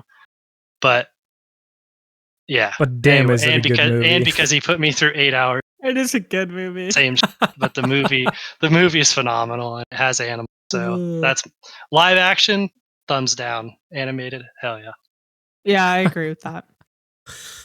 Oh man. Yeah, it's a good movie. Eddie can sing the entire song, "The Bare Necessities." We don't need another rendition. I love you very much, though.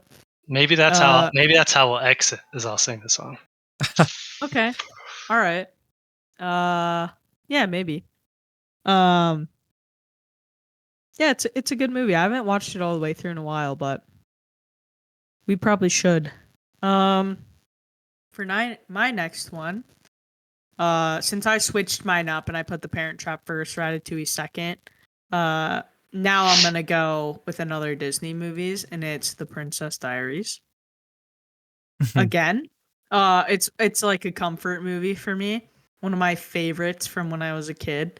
I used to watch it all the time. Another one where like they'd say it was coming on Friday night on Disney Channel, and you were like, "Hell yeah, brother!" So, yeah, I just love The Princess Diaries. When's the last time either one of you watched it, or if you've ever watched it? Don't know if I have. Seen The Princess Bride, not Diaries. Definitely, I feel like at least once in the last 4 years, but yeah, pretty sure. It's a good one. It's a good movie. Eddie, we'll have to watch it. I didn't hate it. Yeah. That's for sure. It wasn't one of my favorites. No, like it's a good movie. It just let me look up when it came out. But it just reminds me of isn't it Anne Hathaway. Okay, that's okay. That's what I thought. Oh, then yes, I have seen it. Yes. 2001. Yeah, I think I said that earlier too. I alluded to it being on my list. What's the other one that she's in? Anne Hathaway? Yeah. Oh, she's in Ella Enchanted. Yeah, I like that one better. She's Ella Enchanted's funny. She's in that movie. Okay. She's just like that always. Yeah. Let's go back. Let's go back to our celebrity top 4. Isn't she also in 13 going on 30 or whatever? No, that's Jennifer Garner. Oh, you're right. Yeah. Well, both of them can get it. Yoink. Anyway, moving on. Anyway, men just being men. Yeah, I just love The Princess Diaries. I feel like a lot of my other fellow women, when we grew up watching, Disney Channel and this era of Disney movie, I feel like a lot of women will agree with me that it's just like a go-to. Such a good movie. And with that, I'm gonna pass it over to Marcus. Marquis. You're gonna be really upset by this fact. So if you watch I randomly just had Shrek pop up into my mind, and I was like, "Oh, I fucked up." But it's a DreamWorks movie, so it can't make this list. It can't. Yeah, so thank God, because that would have blown up my list. Yeah. Yeah, it's DreamWorks. Then my real list would have been Rescuers, take out Jungle Book, Shrek, and then I'd have to pick between Air Bud and Homeward Bound. Yeah. Rip. Yeah. I think my next one is. I feel like it wasn't that popular, but I laughed my ass off and had a great time in this movie, and that's Turning Red. I also love Red Pandas. It's a funny movie. It is. And I mean, it's kind of I like Turning Red. It's kind of, like if you think about the message of the movie, it's kind of goofy that a dude would put this on his list because it's all about like getting your first period, essentially, right? Like, unless I'm misunderstanding it. But yeah, I've never seen it, but judging by the title, yeah, take that. Eddie. It's basically like it's like a woman becoming a woman. Or a girl like becoming a girl a woman. becoming a woman. Yeah.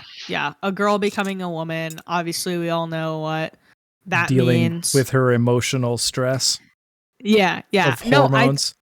And I think they did it in like a clever way to where like most kids probably don't get that undertone of the movie, but then obviously us as adults, like we get it. But it's basically her like in her emotions and navigating a teenage life. I like Four Town, dude. Dude, I Four laughed Town, for those of you guys that don't know, is like the boy band in the movie. Yeah. And it's so good. It's like it's like what I equate to like NSYNC or like Backstreet Boys for like our age group. Is like the same as Four Town for this movie. It's pretty good. I like it. I think that's a good choice. It's a pretty good I movie. laughed so hard. Well, maybe it's partially one because it is just genuinely funny, but also just being a dude, and then her spiraling emotions thing, and like it's pretty obvious that it's the whole period emotional thing, and it's just it's so true. They fucking nailed it, and it's pretty good. There was a lot of enjoyment of just being like, yeah, I know, I've seen this before. It's not my first rodeo. Yeah, a lot of laughs. You guys should watch it. It's terrible. Really good. I also love red pandas, and so that helps. Hell yeah. So I'm very, very, before I share my fourth, I'm very excited to see what Marcus's fourth is, because to see what whose fourth is? Marcus's, because I've seen out of the 3 movies he's chosen, I've seen. So you've seen what? So I've seen one once. So I've seen Wall-E once, and I haven't seen any. Really excited to see if he keeps it one or if he bumps it up. I'm shocked that Olivia hasn't made you watch it. Dude, there's so many movies we have to get through. Like, he had never seen Monsters, Inc., and I just showed it to him, 2 weeks ago. So, like, we're slowly chipping away. Yeah. You know the last one is hard for me. I don't know. I still don't know which one I'm going to choose, but... Yeah.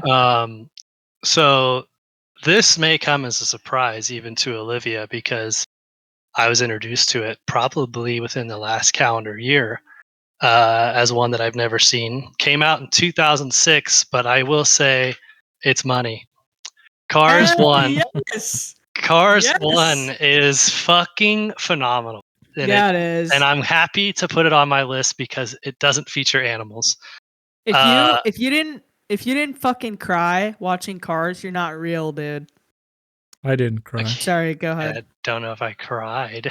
Okay. I would say stupid I men. would say well I would say I've had, but I will say I'm going to go off the cuff here a little bit from the Cars thing, but I will say the one movie, and this is like really sus of me, but I cried. Sus? Yeah.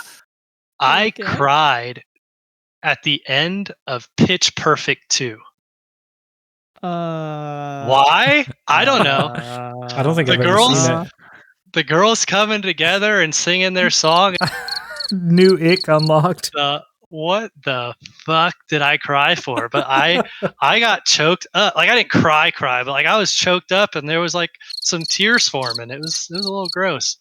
But yeah, Cars, the love relationship, the stopping in front of the finish line, the old man being a dick and then find out he's a dope ass fucking race car driver, and then of course, why you dare talk about Doc Hudson like that? He's not a dick. And then Mater, dude, he's just Mater's was the quote? Mater. What was they're talking about the Piston Cup, which is like the equivalent of like whatever. I don't even know what the NASCAR trophy is called, but like it's like winning the Daytona 500 like equivalent basically.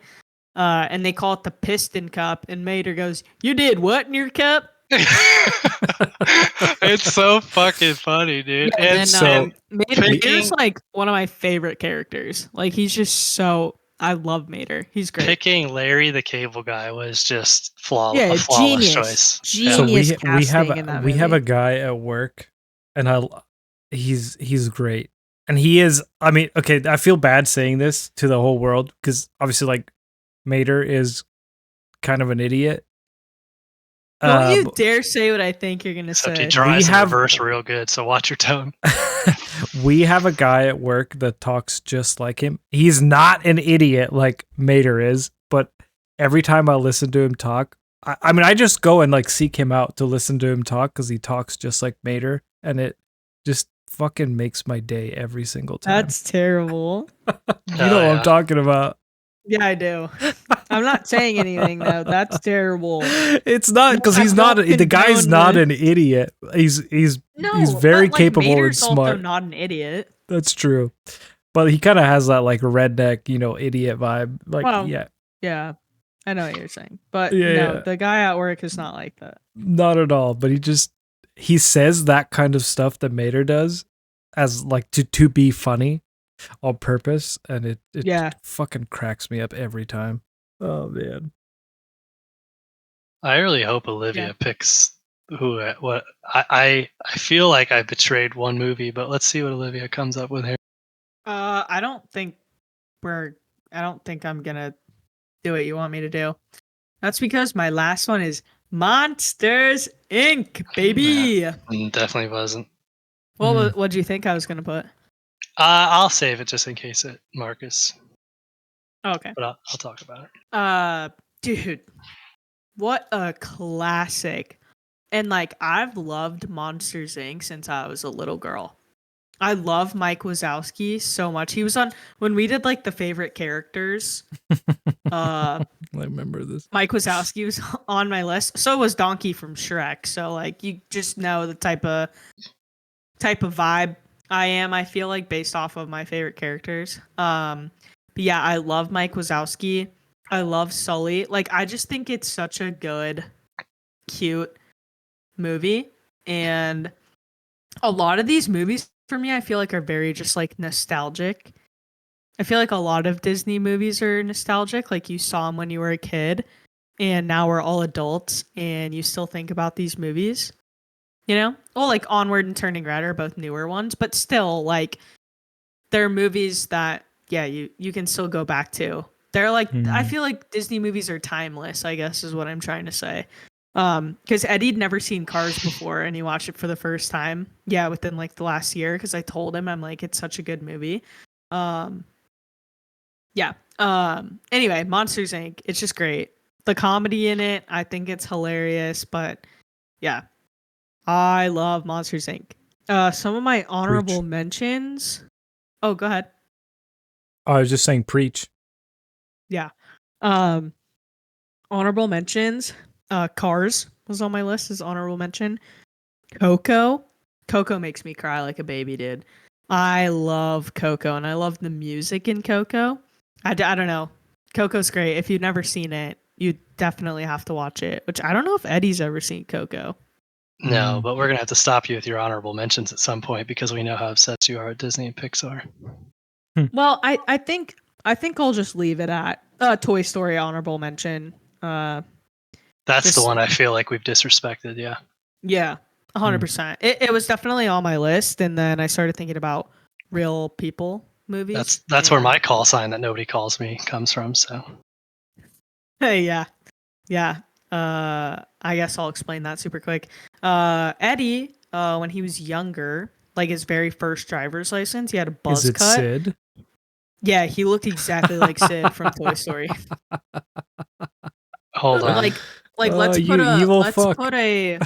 put a black t-shirt with a skull on it and buzz Eddie's hair off, and he looks exactly like Sid from Toy Story. Yeah, babe, if you find the picture, drop it in the thing, because it's funny. Like his driver's license picture, it's awesome. All right, Marcus, what is your last one, brother? All right, this one's a toss-up, but I think I know. I mean, it's either Big Hero 6 or Up. But both those could be honorable mentions on my list. I think I'm gonna go with Big Hero 6. That movie makes me cry. So does Up. So shocker, I guess.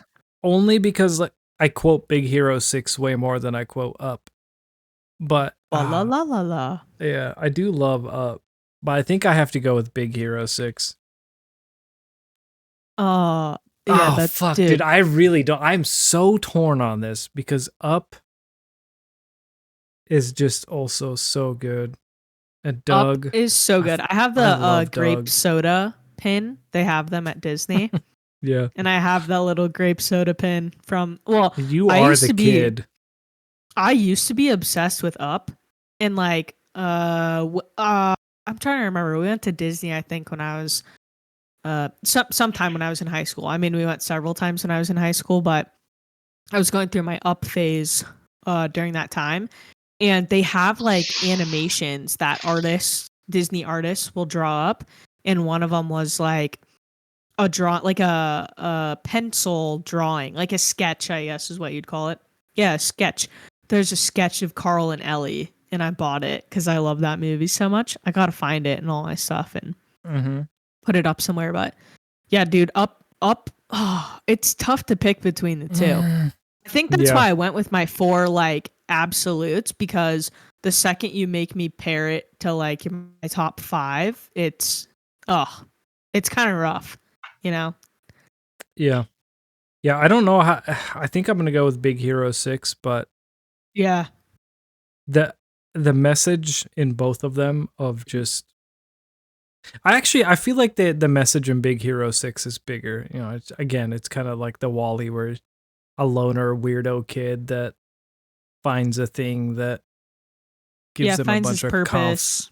confidence and purpose, and yeah. Like there's Big a Hero level 6 of- is so good. Mhm. There's the San Francisco area in Disneyland now, and it's awesome. Yeah, it's super cool. There's not very many nods to like the movie, but they have Baymax shaped sourdough bread, so that's cool. And like Baymax dumplings or a macaron or something. I don't know. Anyway, it's whatever. I have the photo of Eddie up. Okay. Sorry, I don't think I have the permission, so I just sent it to you. Oh. Oh, it didn't let me. Yeah, copy it. Big Hero 6, great choice. Up, also a great choice. And I especially love Up now because my husband's first name's Carl. Up would have made 2, but with going with Big Hero, I have not seen that. Oh, babe, we gotta watch that. Great movie.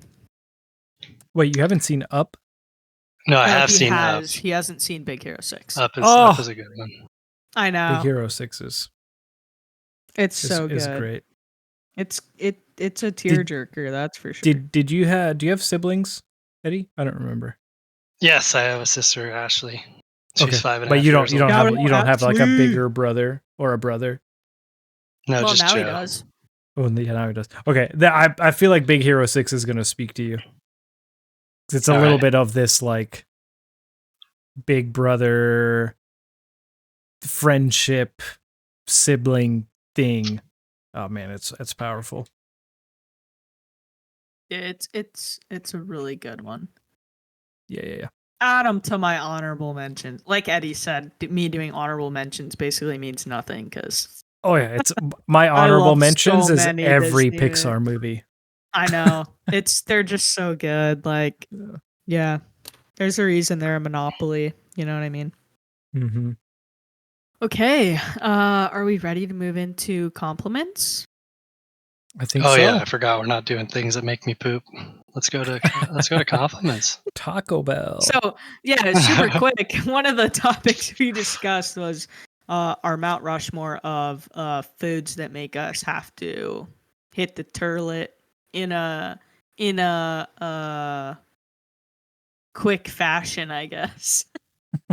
Yeah, so we decided not to go with that, and we did signs that you're getting old. But yeah, I think my favorite compliment, which comes from my husband, quite often, is beautiful.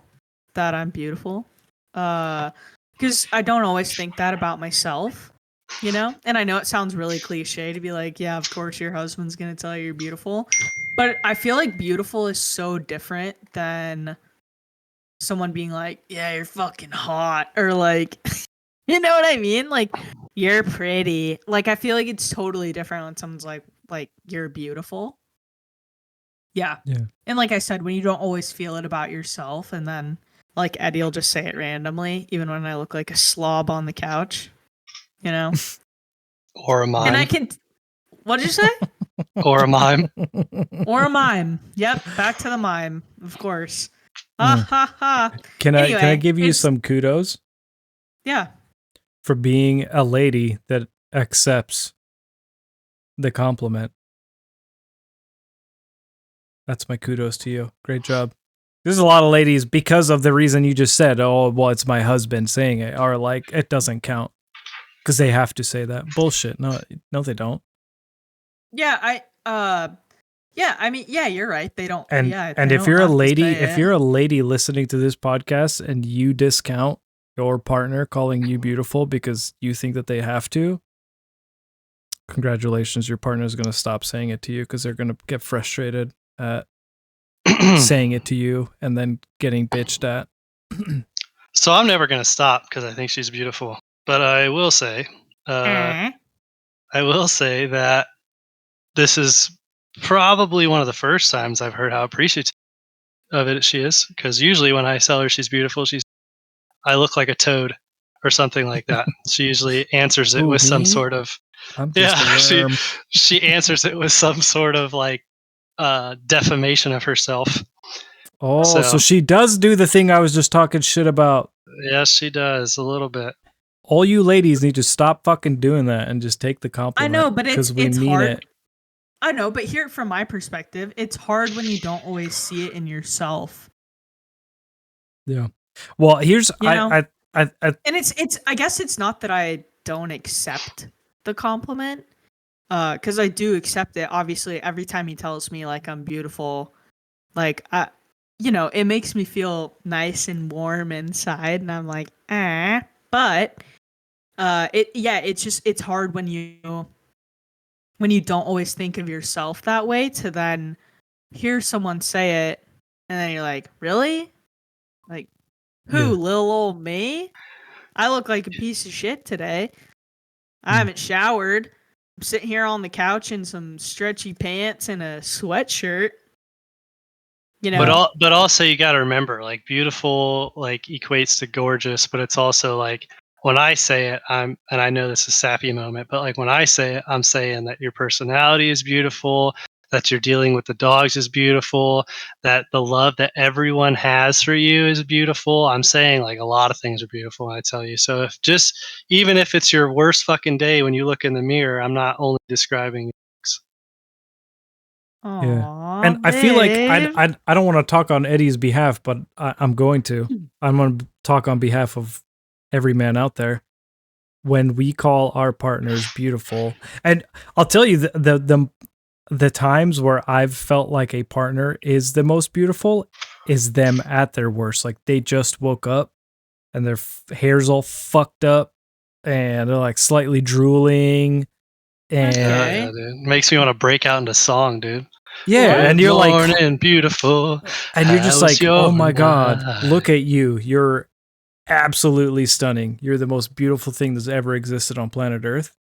And what is it? Objectively, that might not be true, but subjectively, it is 1000% true. And it's just this like heart filling feeling. And wow. And then the ladies just shit on it. And then you're like, well, fuck me, dude. No, I'm not. Mine was wonderful with you by my side. Yeah. Wow. I don't know what it is. And see your sweet face. It's a good morning, beautiful day. A man seeing his partner in sweatpants looking like a fucking snack is that's the most beautiful a woman can get, is just fucked up hair in sweatpants. I don't know what it is, but it's. I'll counter that with one. I'll counter. That was beautiful. I'll counter that with one. There's the best one right there. Wedding day. Wedding day is the one day that she's the most radiant, I would say. Brownie points. Well, I'll tell you one thing. But sweatpants is a close second. Someone's trying to get laid tonight. No, well, I felt beautiful on our wedding day, which I think also helps. Like when like you look nice and like you're a little more confident maybe in how you look than you normally are. You know, like it feels different. I don't know. I told Eddie though, I said, "This is the most beautiful you're ever gonna see me, brother." Which, in my opinion, that's what I'm thinking in my head, because I'm like, brother. Yeah, that's what I'm thinking in my head, because I'm like, yeah, like I just paid someone lots of money to do my hair and my makeup, and I feel beautiful, and I'm in this dress, and like it's the best day of my life, like type of thing. Yeah. So I feel beautiful, or I felt beautiful on that day. But I was like, yeah, man, I don't normally look like this. So enjoy it while it lasts. But Eddie's saying, he thinks I look beautiful in different settings, different light, or in a different light, I guess, so. Yeah. So Eddie, would you agree that the like the morning sweatpants, pre-coffee, maybe a little hungover, that's like, it's almost like the worse they look, the more beautiful they are. Yeah, I would agree, as long as they hadn't had onions for dinner. Are we talking morning after, or like a couple hours? Yeah, after? morning after. It goes all the way till the morning? I don't know. I'm just exaggerating. No. Comedic effect. Do tell. No, it doesn't. But I have some raunchy morning breath, and I mean a lot of people everybody does. Yeah. Yeah. No, I think it's but I feel like I want to, like, but on Marcus's point, like I love kissing her, and like, maybe a little makeout session when we wake up, even though both of us are fucking hideous and gross with our like breath and shit like that. It's just a very comforting, like, I don't know, it's weird. Yeah. Back when I didn't have hair, I looked the same when I woke up, and now that I have hair, I look like a hot mess. I think my favorite is when I'm waking up, and like Eddie normally gets out of bed sooner than I do in the morning, and he'll like already be in the shower or like getting dressed, and I like hobble out of bed to the bathroom, and like my eyes are all squinty because it's bright in the bathroom, and like my hair is a disaster, and I'm just not having it. And Eddie just like looks at me and smiles, or he'll like peek behind the shower curtain just to see me. Dude, and that's what's funny is like, because I've already been awake, the shower's starting to wake me up a little bit. So when she comes in the bathroom, it's pretty much the same interchange or like interaction every single time. Like I peek my head out, and I'm like drying off, and I'm like, "Hey, babe, good morning," and she goes, and just walks to the bathroom. Yeah. And in that moment, every time you're like, "Wow, she's so beautiful," and she's just like, just like fucking angry. Yeah. He's like, "I'm so in love." Yeah. Hell yeah, dude. Yeah. Anyway, so I like being told I'm beautiful, specifically, of course, by Eddie. All right, Marcus. Well, I'll make. It's kind of the same thing. Okay, so I'll type. Oh, Jesus Christ! It's not typing. Being looked at like a piece of meat. What? Being looked at like a piece of meat. Be essentially somebody thinking that he's a snack. A snack, or so men don't get called attractive very often unless you're some like super hot movie star. I'm sure they get called attractive all the time, and it's obnoxious. But I feel like most men just don't get compliments. I don't know why women don't do it, whether it's like cute, handsome. Eddie, can you attest? I've called you handsome. Yeah, it's different. I'm like, but if I was single and I was like walking around a bar, nobody does that. Yeah, that I guess ever. That's true. Yeah, but ever. But to my point, that's when they're like, either they catcall you or something, and that's just like not a good feeling. Anyway, continue, Marcus. Oh, as a man, I'll take the catcall. I'll take any female, the 2025 version, aka real female, catcalling me, whether it's like meant to be overtly sexual or just being like, "Hey, I think you're cute." That would my whole year just having one woman tell me that I'm attractive like some random lady I don't know. It doesn't matter if she's my age or 65, whether it's an attempt to pick me up or just to like be nice. That I would have an overflow of confidence for probably the next 5 years from just one person saying it, but nobody ever does. Maybe it's because I'm ugly. I don't know, but it also has to be a stranger, because like if your grandmother tells you like, "Oh, you're so handsome," like fuck off. You're supposed to say that, but Whoa! Shut up, you old bitch. but like if like a stranger, I mean, I feel like I've probably, to answer Olivia's question, I probably have had that happen more often when I was like a brick shit house in my Grand Forks, North Dakota days. Like, but I would say it was less like I obviously had like muscle and I was looking pretty good. I was happy to look in the mirror during that time. But I would say that it usually wasn't because that I was big. It was because someone watched me do something athletic or coordinated, and then they would compliment me. But that was usually Watching you play soccer. soccer, You know what I pool, mean? soccer, playing pool, volleyball. Like those were some examples. Yeah, you want to put Take your your balls shirt in my off. goal?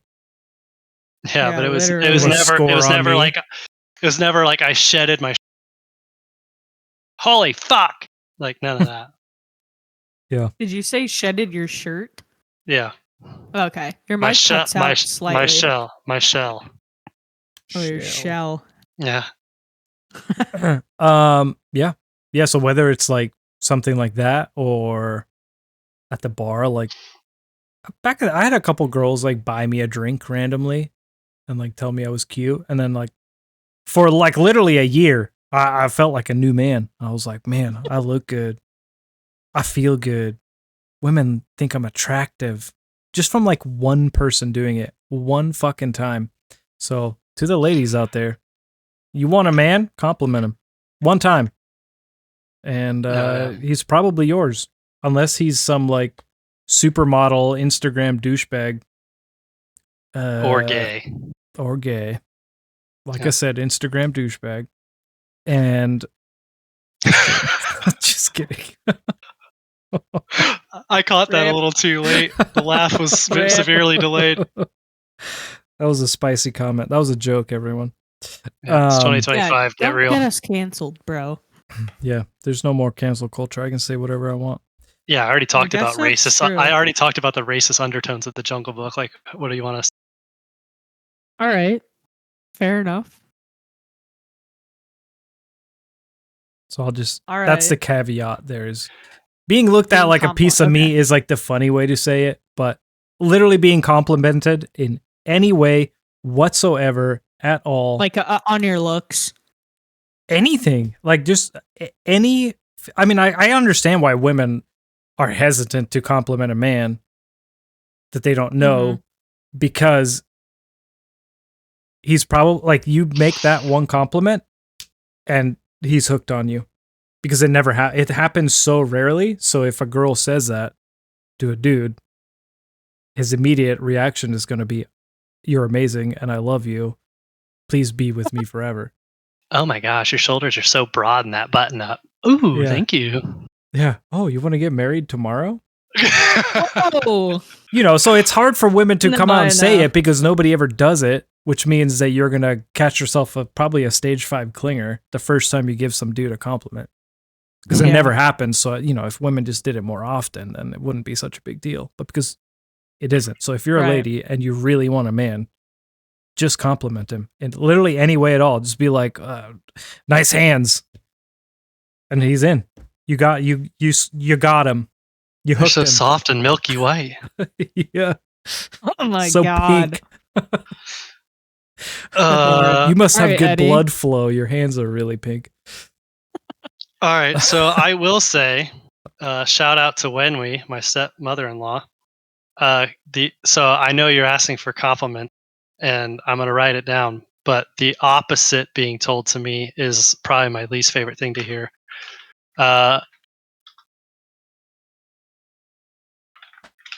So anytime, especially like recently, like Olivia sees me every day, so like she doesn't always see it. But like even a dude at work, like he was like, "Dude, you've lost a lot of weight in your face," and I was like, "Fuck yeah, dude!" Like I love hearing that like people can actually see what it is that I'm like going after, and the noticing results part. Like if I'm working out a lot, like people are like, "Oh shit, like you're filling out that shirt a little more." Like what the fuck, like that that kind of shit fucking gets me. But I feel like the losing weight, especially metabolism, was something I spoke about earlier, and like how it's much harder to make it happen. I feel like is speaks volumes to me. But I won't belabor that one too much because I feel like it's pretty self-explanatory. But Hey yeah, babe. Hey babe. so yeah, You're looking like a piece of meat these days. thanks, dog. No, you have to How's look that at make you him. feel? You don't. You, Yeah, you thanks, can't dog. say that. You have to look at him like he's a piece of meat. All right, later. Okay. Hell Yeah. yeah. You gotta like drool a little bit, and like you just want to bite him. Hell Mhm. yeah. But I will second Eddie's statements. Yeah, I'll third it or whatever you say. Yeah. When you're the third person in line. Yeah, no, of course. It's awesome to hear. Yeah, when people like notice results. For sure. Yeah. My second one is when people tell me I'm funny. I love being told I'm funny. It's great because I love making people laugh and I like to be funny. So just hearing that, it's good. I like being told when I'm funny. This is starting to look like the top 4 reasons Eddie married. Well, yeah. I mean, they're my best qualities. You know what I mean? Yeah. That's why The you're good fun's for maybe the beautiful part. that's why you're good for the podcast. Oh, shut your mouth. You're just proving Marcus. I said it for a reason, guys. I love Come being on. right. Yeah, I like being told I'm funny. Anyway, there's not really much to say about that. Mm-hmm. Okay, I guess it's my turn then now. Oh yeah. Being asked and oh my god, I can't. Being Whoa. asked for advice. Just because it covers a lot of bases, so it means that Oh like yeah. that person trusts you, so that's a compliment. They respect what you That's have a to really say. good one. That's a compliment. I guess respect and trust, I mean, that kind of sums up everything, you know. They think that you have, because I mean, it's just saying that like they think that you have something good to say or a great perspective, like, you know, right? Like that's respect and trust. I would kind of encompasses all of it. So yeah, being asked for advice is always a nice compliment. I would add to that repetitive. So like if someone asks you for advice on like giving you the indication that your first advice was good, and so now they want, like, they really trust you and they want your advice again. I'd feel like the fucking repeat, the comebackers, if you will. That's good shit. The comebackers. Gross. Yeah. Yeah. The comebackers. Speaking of that, if I ever start a sports team, that's what it's going to be called. It's going to be called the comebackers. Have you seen that? Was it Parks and Rec blooper where they're talking about like celebrities who've had comebacks, and he's like Kim Kardashian. Well, she had cum on her back. That shit was so good. Yeah. No, I agree with that one because it means someone thinks highly enough of you to come to you for advice. So I totally get that one. Yeah. Yep. Good choice. My next one Edward? my next one is not specific at all, but kind of goes along with the well, it doesn't go really. I would just say that thank yous. Just Yeah. people like I wrote in parentheses like Olivia troops.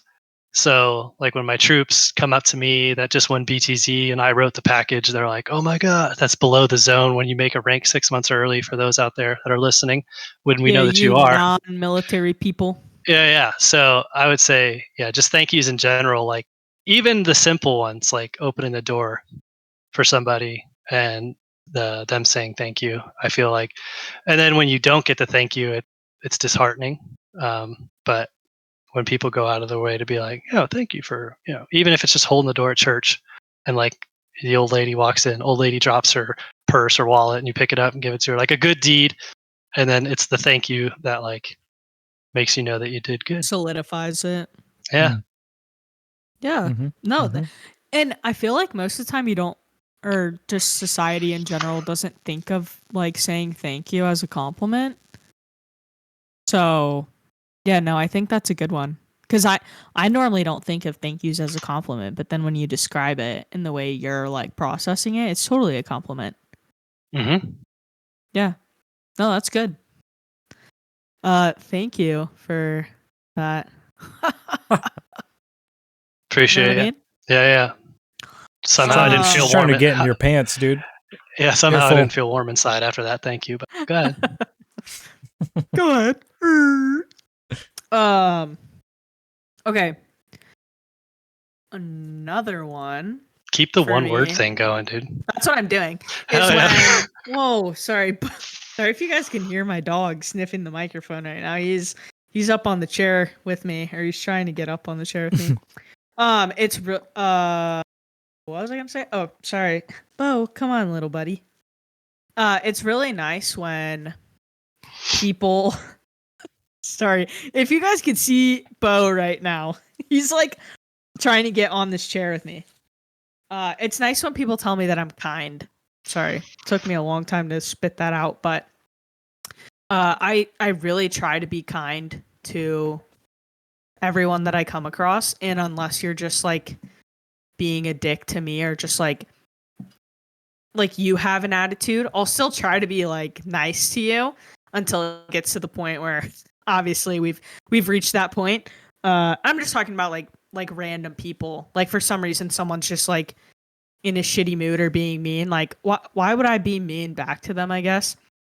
But then also I just try to be very kind towards other people. And so then when people either tell me I'm kind or like a nice person or something like that, I feel like it just reaffirms like what I'm trying to do. And it's just good to hear that people perceive it the same way that I'm trying to put it out there, I guess, if that makes sense.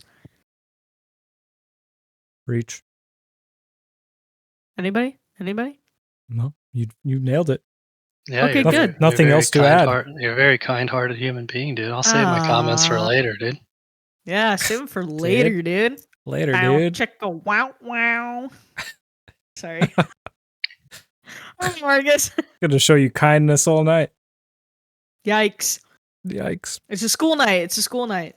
Well, I guess now, with that segue, this is as good of time as any. Mom, if you're listening to this, sorry, this is going to be kind of awkward. Uh-oh. We're going to say you got a big schlong. Best compliment is going to be opposing party orgasm. That's a pretty good compliment. Opposing party? They're not your enemy. Yeah, they are. Party or like opposing gender or like whoever what are you is trying to say? Whoever is involved in the deed, but it's them. They get their rocks off. That's maybe you, it's women.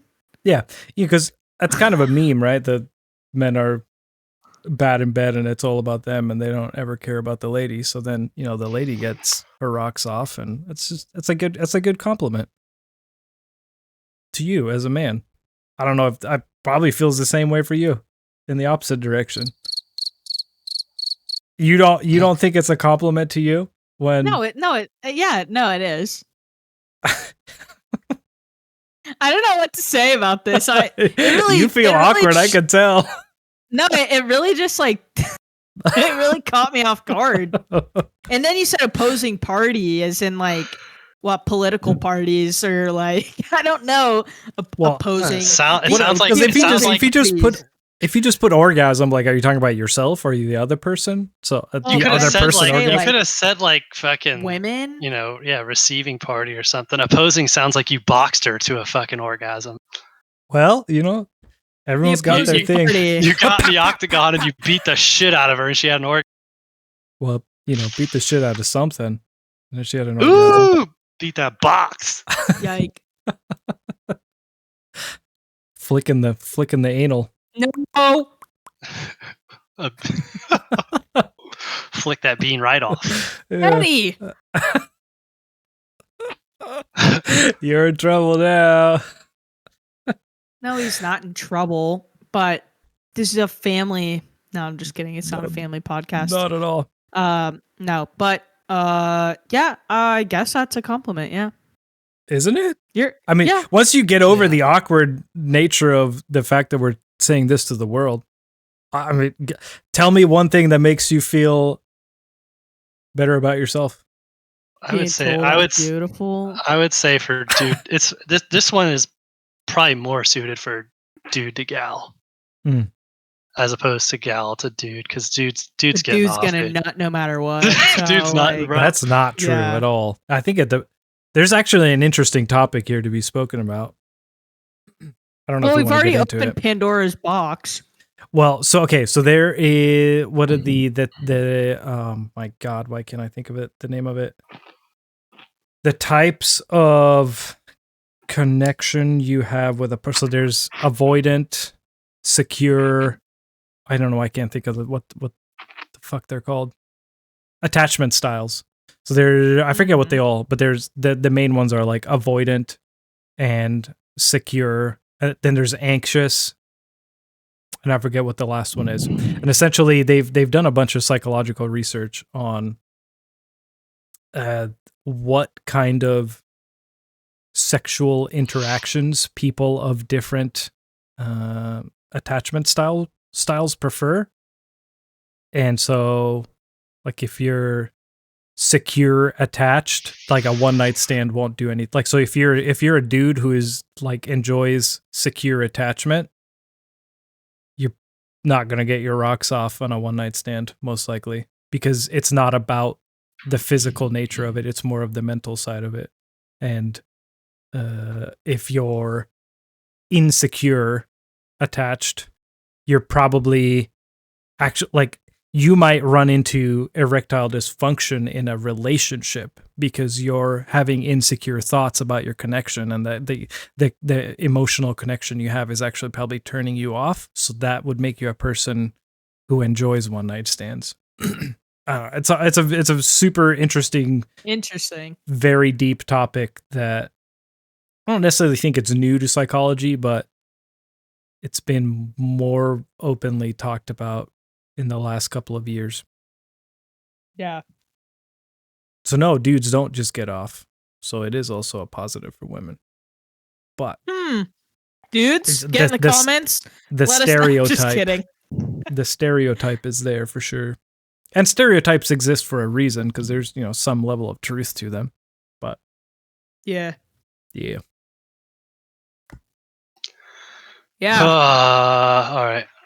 Your turn.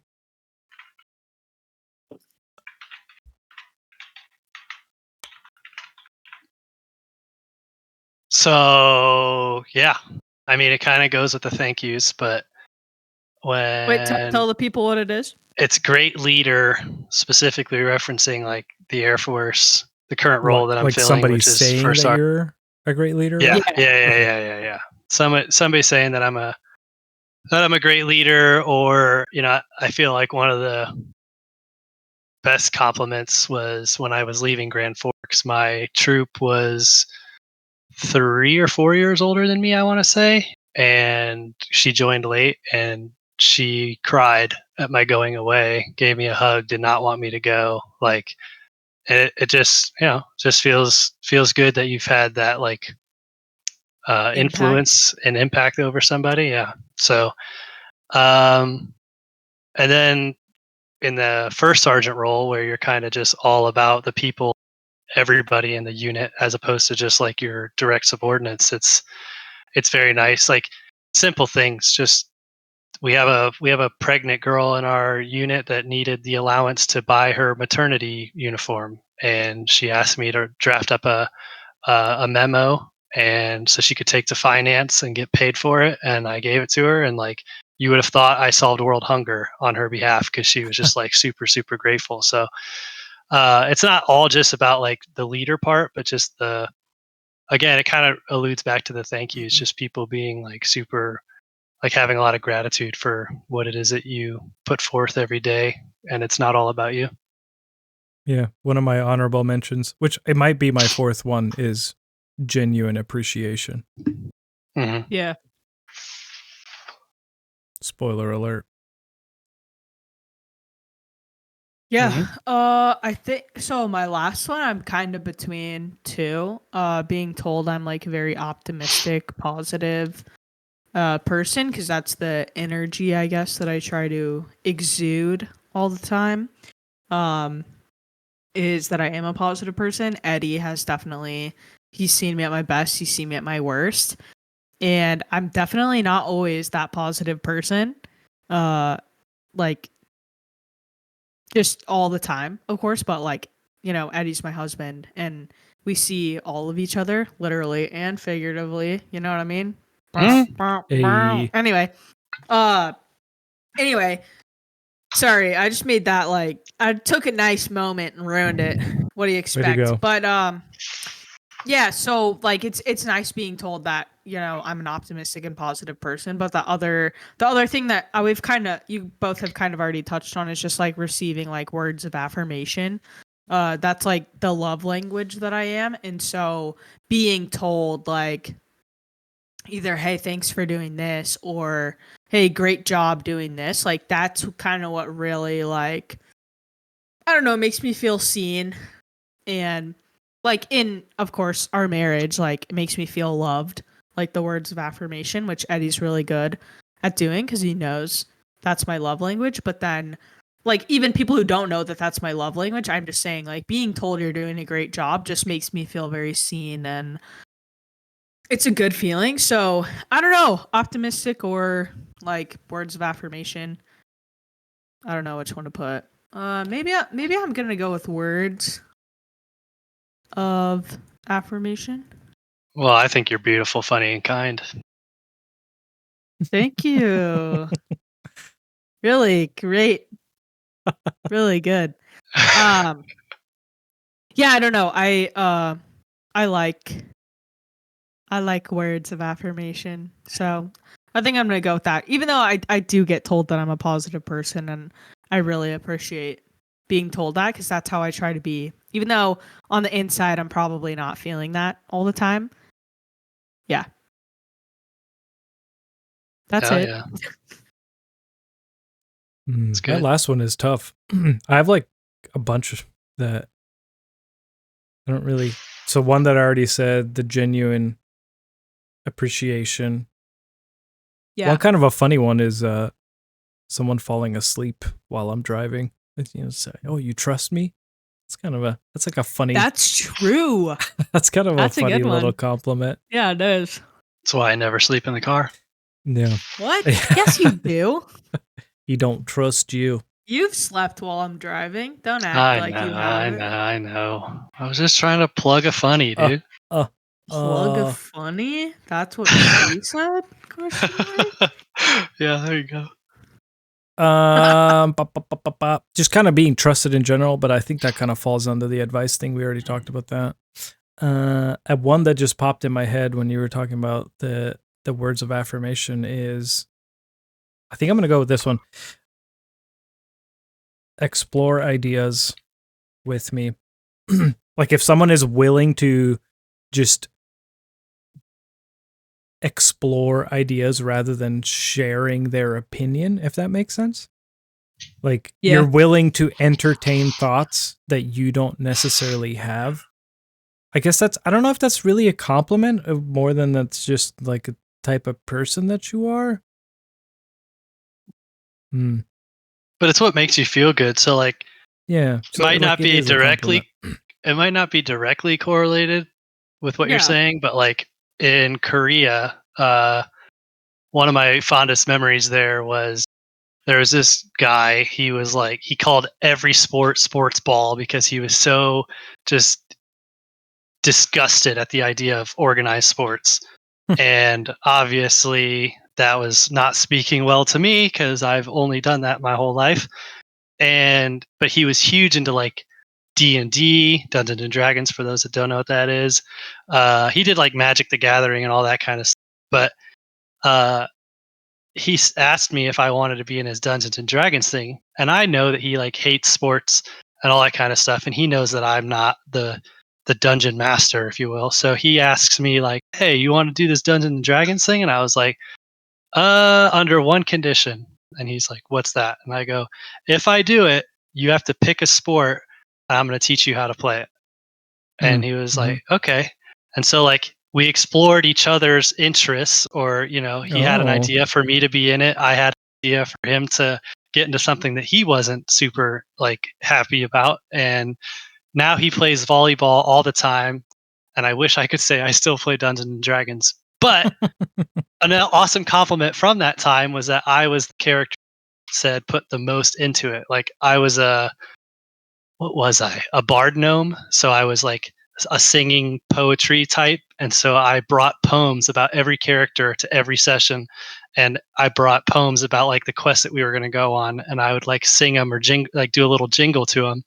And he was like, "Dude, I've never seen someone like put so much effort into it." So like, I'm sure that was a compliment to him, but it is a compliment to me that he still plays like competitive volleyball. But I won't take your story too much, but I feel like that's kind of similar to what you're talking about. Yeah, no, I mean that encompasses it perfectly. That somebody is. It kind of goes into this like the advice thing where they respect and like you enough to take their time and just either try something or spend their time just exploring, and whether it's an idea or an activity with you that they wouldn't necessarily do on their own. Yeah, it's just like you're willing to give up your time to go on this kind of not bullshit in like a negative way, but just like this like bullshit trip with me. A journey. Yeah, like you're spending the one currency in life that you can't get back to do this thing with me. It's just like it's probably, you could argue, I'm not just a thought I had, but I think you could argue that it's probably the most meaningful gift you could give to somebody is your time. It's the one thing you can't get back. So it's, I think it's just a super meaningful thing you can do to somebody, that you can give to somebody. And you said D&D. So I've only played D&D once. Maybe we should start a group. I mean, I'd be down. How funny would that be? And Olivia she's going to be the dungeon master. No. Oh, yeah. Can I be an alien? You can be whatever you want. Or do I have to be like a fairy? Because I'd be a fairy. Sorceress. You can be whatever you want. Yeah, I mean, but you refer to that time suck, and like I'll be honest, like going into the first session, I was like, "Oh man, yeah, it was on a Sunday, right, on a school night." So I'm like, "Oh yeah, we're just gonna do a quick little session, whatever." Dude, 8 hours later, it was like fucking 1:30 in the morning, maybe 2 o'clock or something like that. We're got to go to work in like 5 hours, and I had a blast. Like that thought was in my head, and then it just went away. And that's when I started like actually I took it home as like I was doing school at the time, but I still had my little homework of like write my poems and all that kind of crap, and it was fun. Yeah, no, yeah. It's an interesting way to explore, because everybody at the table is kind of doing their own artistic thing. Because everything is made up. You're just making it up as you go. So everyone is having to be I'm having a really hard time with words today. Innovative. You're role playing. Yeah, you're but to role play, you have to be. You're LARPing. You're LARPing, but still not the word I'm looking for. But it's the same idea. No, I know. Yeah. Yeah, I mean, it's like it's an appreciation. Like if you're willing to add more gusto, more things that you are interested in, or even if you're not interested, just like having a general understanding of it. I probably wouldn't have thought there were so many funny parts of the Big Bang Theory if I'd never played Dungeons and Dragons. But then they play it in the show, and I'm like, oh, that's fucking hilarious. Like I know what they're doing. I know why they're rolling the dice, and like, yeah, I don't know. It's sometimes just branching out, even if you don't like it. At least you have like more subject matter in your head so you can appreciate other people who do. Yeah. Also, that's actually, a good one. Unironically, I think, we're reading for our book club, we're reading this book about shame. I think there's a lot of people that are not willing to try something like Dungeons and Dragons because they feel shame about it, whether it's the shame of being like a quote unquote loser or nerd because that's kind of like, that's what you think of when you won't do it. I'm just kidding. Yeah. I think there's I think there's a lot of people that think that, but once you get there, you actually have to. But yeah. Well, maybe a little bit, but maybe not that much. I'm just kidding. I think you would play it. I'll I think do you it. would have a good time because. Yeah, I would. And then also when you play, you kind of have to let go of your shame because you have to be silly and be willing to be ridiculous and say things and like to role play. Oh man, yeah, you kind of gotta put your ego aside and be willing to be I don't know a better word for it than a fruitcake. Don't say like, freak. Oh, the fruitcake. Like you kind of have to be willing to be a fruitcake, but it's fun. And if you're not comfortable being like that, you're not gonna have a fun time playing the game. Just like being willing to be weird. Yeah. So I think you would actually you would have a great time. You would just be a fucking weirdo the whole time and you'd be totally in your element. My element is being a weirdo. So that is true. But in a good way. So add that as a fifth to your backhanded list. Compliments. Just kidding. You're a fucking weirdo, but you're cool. Yeah. Oh, am I rounding this out? Oh, good. You're rounding it out, babe. Well, it's sappy, but it's who? It's sappy. Ah. I don't know. My wife being amazing. My wife being amazing is what I wrote down. And although I always tease Olivia about how it chaps my ass, like most of my friends like her more than I do. Or sorry, like her more than me. Freudian slip. That was fucking dope. My friends like her more than I do. Yeah, right. Put that as your fifth compliment. Yeah. Anyway, give it another 20 years. His friends like me more than him. Yeah. Like, I mean, I hang out with people who, I've like when I go back to my hometown and like we all keep in touch to an extent. Some of us don't, but like they all gravitate towards Olivia. And then my family, like especially my mom's side, because they've seen her a lot more, like they have nothing but nice things to say about her all the time. Co-workers, like my superintendent, she loves Olivia. My commander, because Olivia's part of the key spouse group or key support group, whatever they call it. Yeah, like every little effort that she puts in, like outside of her own work hours, everyone like just wants to help. Like we have one buddy who, I mean, he's well off. He's a simple millionaire and he's doing really good for himself. But like Olivia mentions that she has allergies, and I may mention that to him, and then all of a sudden he brings like this raw honey and some cedar drink that's like cough medicine that's supposed to like cure that shit. And like he had already met her, and like he obviously like took a liking to her. It's like, I don't know, just reinforces everything that's happened since December 15th of 19, and especially more so since October 14th of 2022 when we got married. Like everyone shows me by their comments that I made a fucking stellar choice, and obviously I know that myself, but it's quite awesome to see how many people love her, even if they probably don't like me. Stop, dude. I'm getting emotional right now. Stop. I just got a little teary-eyed listening to that. Now I feel like a dick, because mine's like, I'm pretty, I'm funny. And you were like, my wife is amazing. Honorable mention, my husband is amazing. Oh my god, can you guys stop? Yeah, I know it'd be a little bit awkward for you there, but yeah, you could have like told me you were gonna say that. Well, I mean, I feel like that. No, I know, babe. That's probably my number one, to be honest with you, because you're my number one.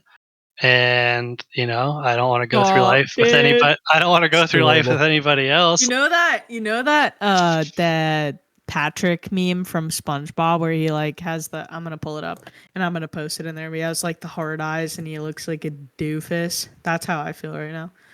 I feel like there's probably a significant difference in, like, a lot of people, I feel like on Olivia's side, that love me and compliment me to her, probably, like, yeah, some of it is like from family, is like, oh, he's got a job and he's going to retire and he's got a master's degree and everything, great, cool. But like, I think that more friendly people would probably just say that I have a good sense of humor, where like Olivia's is like the sense of humor, the kindness, like all the things wrapped into one. Like I hear them all the time. And yeah, I know I'm joking to her when I say like it chaps my ass, but like deep down it feels good. Sometimes it does chap my ass because it comes in droves, but yeah, it's pretty dope. Well, thank you. I think all the guests have had nothing but good things to say about Olivia too. So I guess it must be true. But and most of those guests don't really. Everyone compliments you too, man. This is how I feel. Really quick. That's the Patrick Star. There you go. Some of the, I would say, like, should I have probably gone to drill with you more and like actually know the Oregon people better, since they're a huge part of your life? Probably. And so, like, although I know that like your closest ones don't hate me, it's I feel like when we go to Morton and you meet somebody and you've only seen them like twice in your life, and they're just like, oh my gosh, when's fucking Olivia coming back? Or if I say I'm coming home to town, they're like, are you bringing Olivia? So like, yeah, it's good shit. Liv does have that. She does have that, like the one people. The 1 in a billion, maybe a million. 1 in a million, where it's like the life of the party.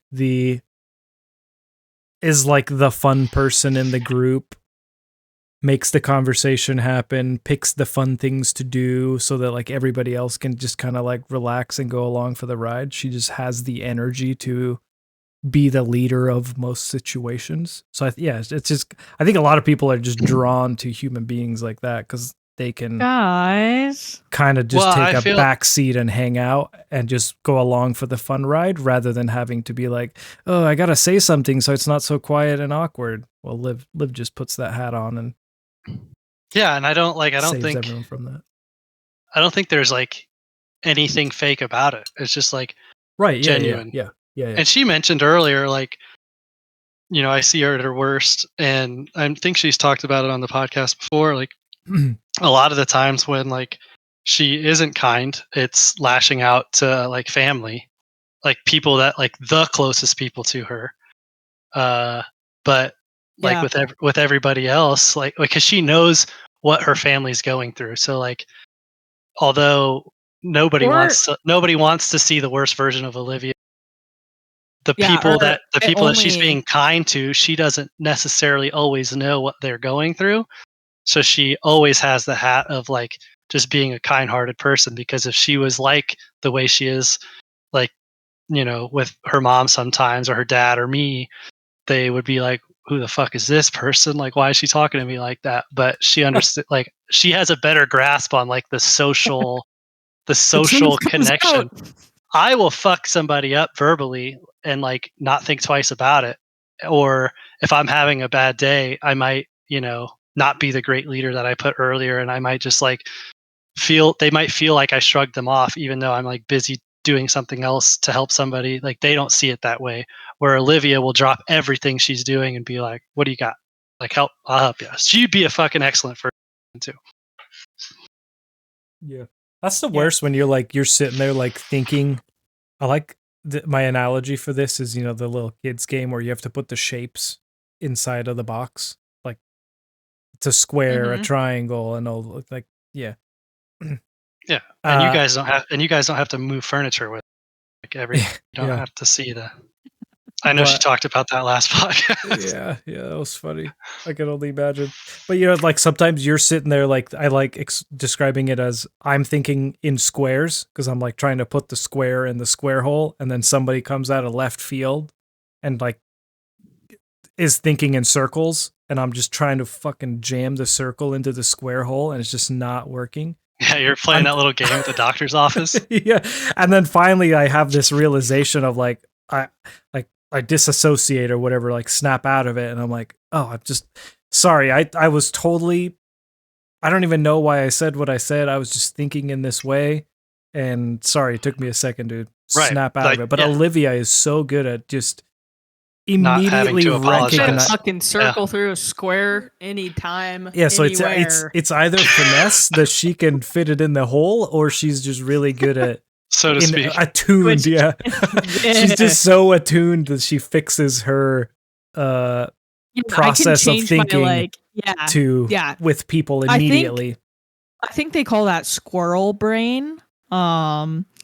Just because someone could pull me away from what I'm doing and I'll be like, oh yeah, definitely. And then I'll just like come back to whatever I was doing. Like, no questions asked, not a big deal. Like you could pull me away from my train of thought and I'll be like, oh, 1 second, I'll be right back, little fella. And then I go over there and I help someone with something else and I go, little fella, what were we doing? And then, so yeah, I like to call that squirrel brain. And then to touch on like when I get shitty with people and it's mostly like, Eddie or like my family members, I feel like it's because, and it's not that I'm not comfortable with people that I like don't get pissed at, but like my parents, my siblings, Eddie, like truly knows me and knows who I am. And so I guess I feel a little more ballsy or I guess comfortable getting to that point with these people because I know they're not going to hate me, I guess, for it or like freak out necessarily. Cause like I definitely have done some stupid, crazy, whacked out woman things, I guess you men like to call it. I've definitely done that before, but I feel like Eddie's like, he's still going to be there for me no matter what. Like me having a freak out session isn't going to change the way he thinks about me and like the way he loves me. And it's like the same thing with like my family. I feel like my parents. And so that's why I feel like I allow myself to have that freak out session or let myself get to that point. Cause I'd never do that with a stranger. I wouldn't even do it with most of my friends because I don't want them to like have this perception of me. But I allow myself to have those moments with the people who I know are always going to be there for me. Like no matter what. Through thick and thin, when I get weird and shitty. Through turning my Xbox off in the middle of a rocket. Okay, we really did not need to bring that to fruition. We're going to have words about that later. Bringing up some old shit. Stirring the pot. That was actually a... It was what? It was a while ago. Yeah, okay. I had a mini freak out session, okay? We've all been there. Well, that's because a dude's reaction to like tiffs that we don't want to have or be a part of is let's go find something else to do. So like I don't remember what we were at odds about, but I went and played I went out and played Rocket League and she was like, not gonna happen, dude. I said, we're talking about this, boop, and I shut it off when he was mid Rocket League game. Smartest move on my behalf? No, because then he looked at me like I was actually psychotic. So look in his eyes, looking at me is something I'll probably never forget when I turned his Xbox. Honestly, it's probably not that bad of a move because then he knew you were serious. Like, yeah, in the moment, it was probably like you're... never do that. But never is a hard word because you did. That is the most extreme example. That's why I said it. Yeah, thanks for doing that. More often than not, it's just if that's the most extreme example, yeah, you guys have a pretty healthy, tame relationship. Yeah, we don't really fight. No, we don't. Because there are far more extreme things than that. That somebody we don't fight. we don't fight. Moment. Sometimes we gripe.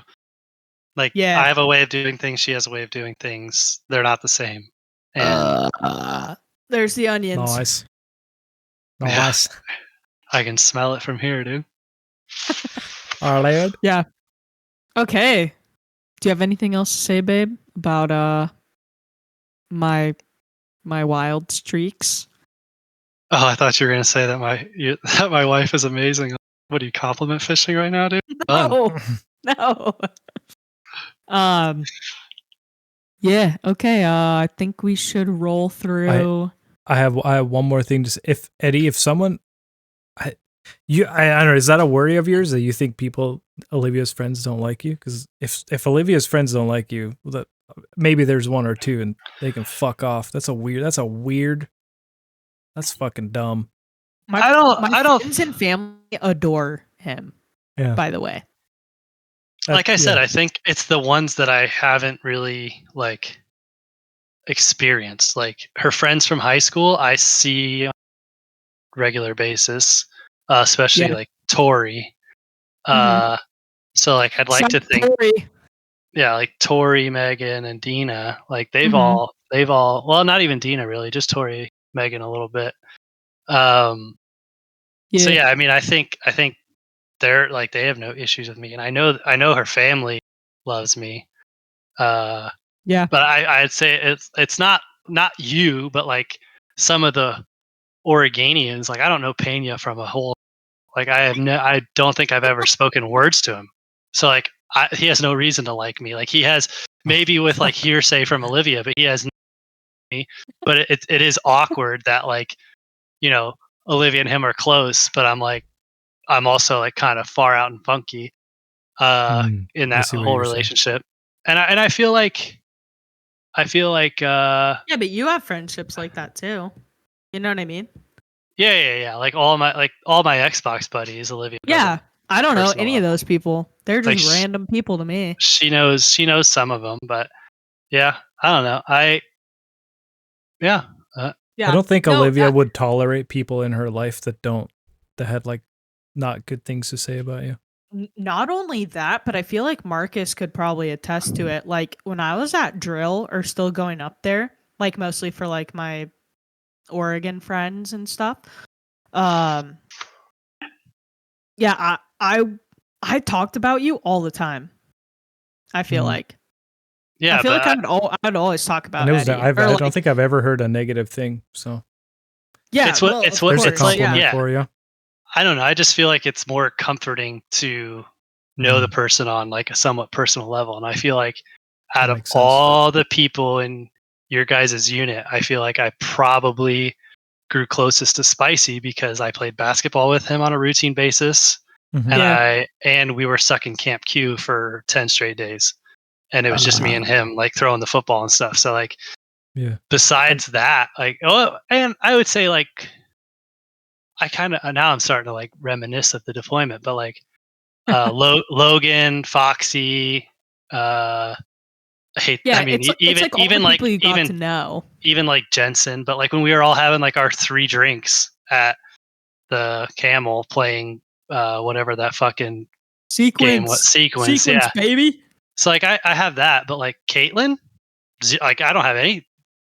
Besides the wedding, I've never seen her before. Yeah, and like and that's her very best friend. So like it's fucking weird. No, I totally get it. And that is just like strictly and purely like the distance thing. Like Caitlin lives in Oregon, we live in Texas now, and yeah, it's like unfortunate that it's tough. Like that's the way it is, but. In a way, I feel like it's somewhat normal for military. Yeah, like it's just kind of normal. Yeah, but of course, like Caitlin knows like how great of a guy you are. I feel like anyone who knows me knows I wouldn't pick anyone. You know, which like obviously I picked you, Eddie. I'm spending the rest of my life with you, but I'm saying like anyone that knows me knows I would never like go for someone that like isn't great and amazing. Yeah, don't get me wrong. I'm not insecure about it. It's just it's a goofy dynamic is all I was trying to say. I know, and that's just how it is. Unfortunately, that's just how it is. Like military, because like I had my military life. Like you, like besides the people you knew on deployment, I'll name off all these people I like hung out with at drill. And he's like, huh? Who are these people? But it's it was kind of the same for me when Eddie was in Germany.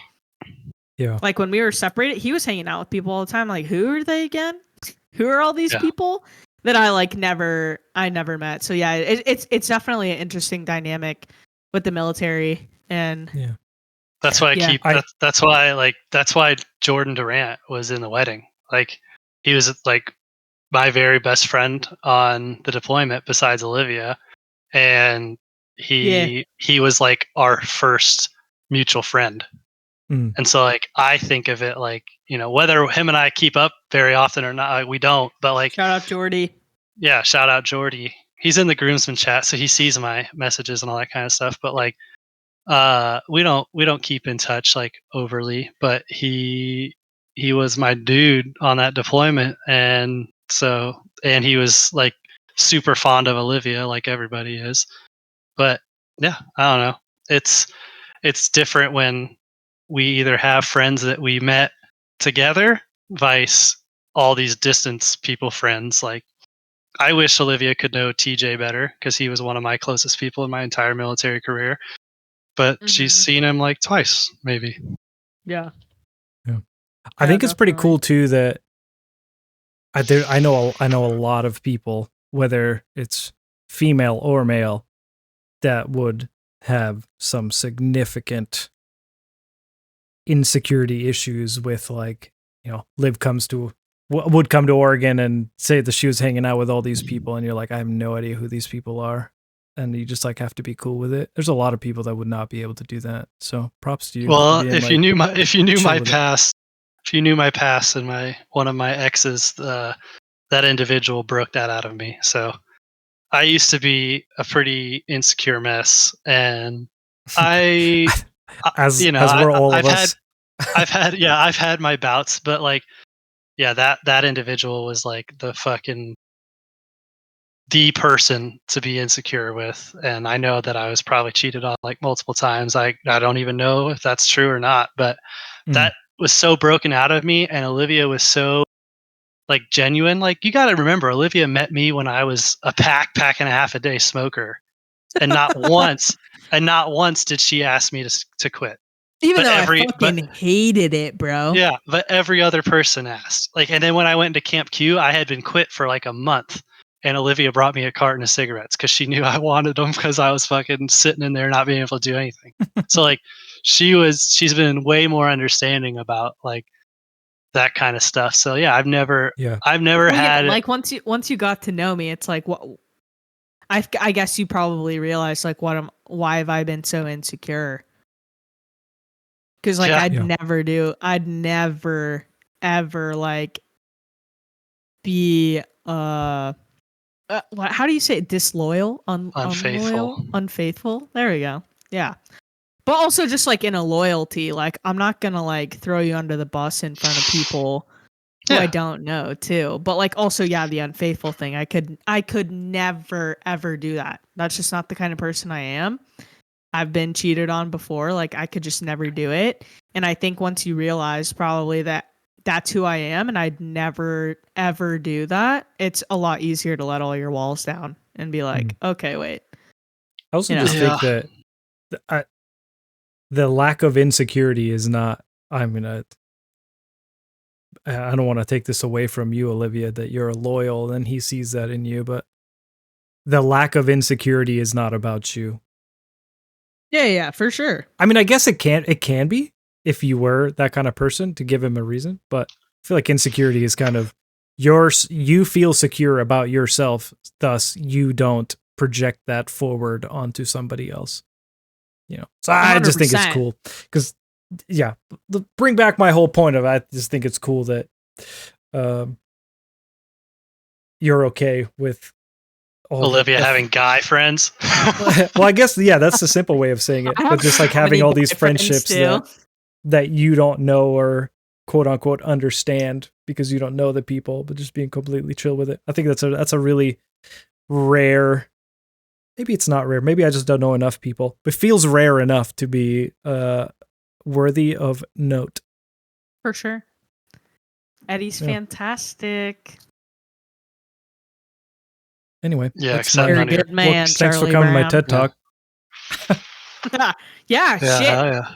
We got deep. You know what I mean? Yeah, boy. All right, shit. Should we roll through our lists? Let's do it. All I right. can start. Yeah. All Go right. for So my signs for getting old is my stubborn double chin. Breaking my morning routine like wrecks my whole day. I'll just forget to do half the shit that I need to do. I don't even know how to describe this so quickly. The idea of dad is greater than the idea of daddy, if you know what I mean. Hell yeah. And then driving calmly. Yeah. Eddie, you're next. Mine were metabolism, because weight loss ain't what it used to be when I was in my 20s. Stretching before the many sporting events that I try to take part in. The nostalgia of only liking to listen to the stuff that I grew up with and not remembering shit from the old movies I watched. And dressing like my father-in-law when I upscale it from sweatpants and a hoodie. Hell yeah. Mine is not getting carded. Heartbreaking, honestly. Aches and pains. 2000s references, and knowing that's 20 years ago now. And I have to put on eye cream every day to keep this keep the moneymaker looking like it should. All right. Argus? Disney Pixar movies. My Mount Rushmore is WALL-E, Onward, Turning Red, and Big Hero 6. Mine are three very animal related: Rescuers Down Under, Finding Nemo, Jungle Book, and then one that I've watched in the last calendar year upon pressure from my wife. I love the movie Cars. Pressure makes diamonds, baby. Mine are The Parent Trap, Ratatouille, The Princess Diaries, and Monsters Inc. What a list! All of us, these 12 movies right here, great movies. All of them are great films. Mm-hmm, mm-hmm. And then the Next. last category, though, so you wrote compliments we've received. That's not actually how I answered my questions, by the way.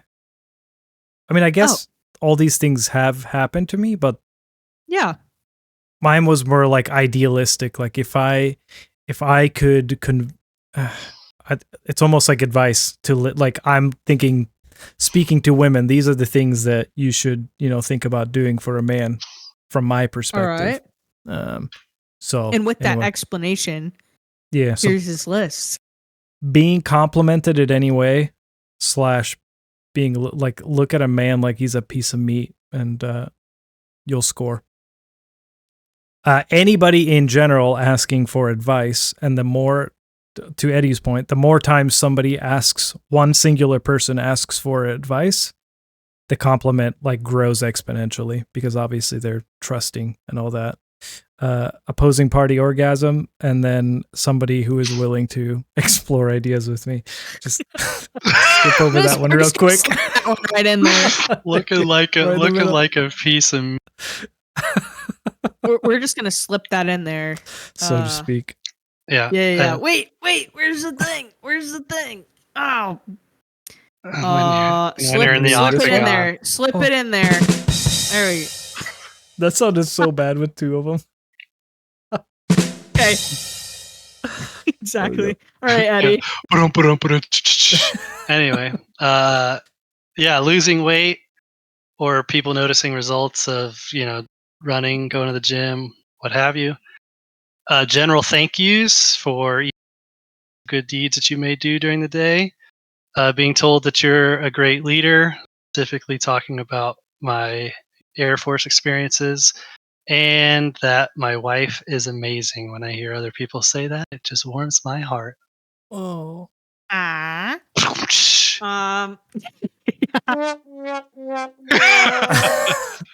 Or this one. Okay. Go Ducks. Let's go Ducks. My compliments are being told I'm beautiful. Specifically shouting out to Eddie Miller for that one. Funny, kind. These are things people tell me I am, right? And then just overall words of affirmation goes a long way for me. Honorable mention, my husband is amazing. What can I say? What can I say? Oh. Get you a could room, say you that. two. Well, we have a room, and the bed's right Yeah. behind me right now. Oh, snap. Eat. I'll let you guys go now. Oh, God, that's so funny. Sorry, everyone, for having to hear that. But it is what it is. We're a married couple, and we love each other. So podcasting really gets the juices flowing. Really, really does, especially when I'm told I'm amazing. I'm just kidding. Yeah, so those, well, kind of. Anyway, those were our lists, everybody. Make sure you go back and like, subscribe. God, subscribe. Comment. Get in the comments. The only comment we had last week was Pena, aka Chef, saying first. You know what I mean? Like the classic first comment, which we appreciate it because you were the top comment. But give us a little more than that, my friends. Do you guys have any parting words you'd like to say? As always, thank you for listening. This is episode number 8, so if you've been with us for all 8, thank you so much. Means the world to us that you guys listen. And yeah, anything from Eddie or Marcus? Nothing from me. Wherever I wander, wherever I roam, We should I fade it couldn't out. be fonder of my big home. The bees are buzzing in the trees to make some honey just for me. When you look under the rocks and plants and take a glance at the fancy ants, then maybe try a few. You eat ants? Oh, you better believe it. And you're going to love the way they tickle. The bare necessities of life will come to you. They'll come to me. They'll come to you. That's my husband, everybody. In the flesh. Oh, wrong one. Sorry. Oh, man. And with the bare necessities of life, I think that's going to end it for this podcast. So thank you all for listening, and have a good week. We'll see you next week. Peace. Hallelujah. See ya.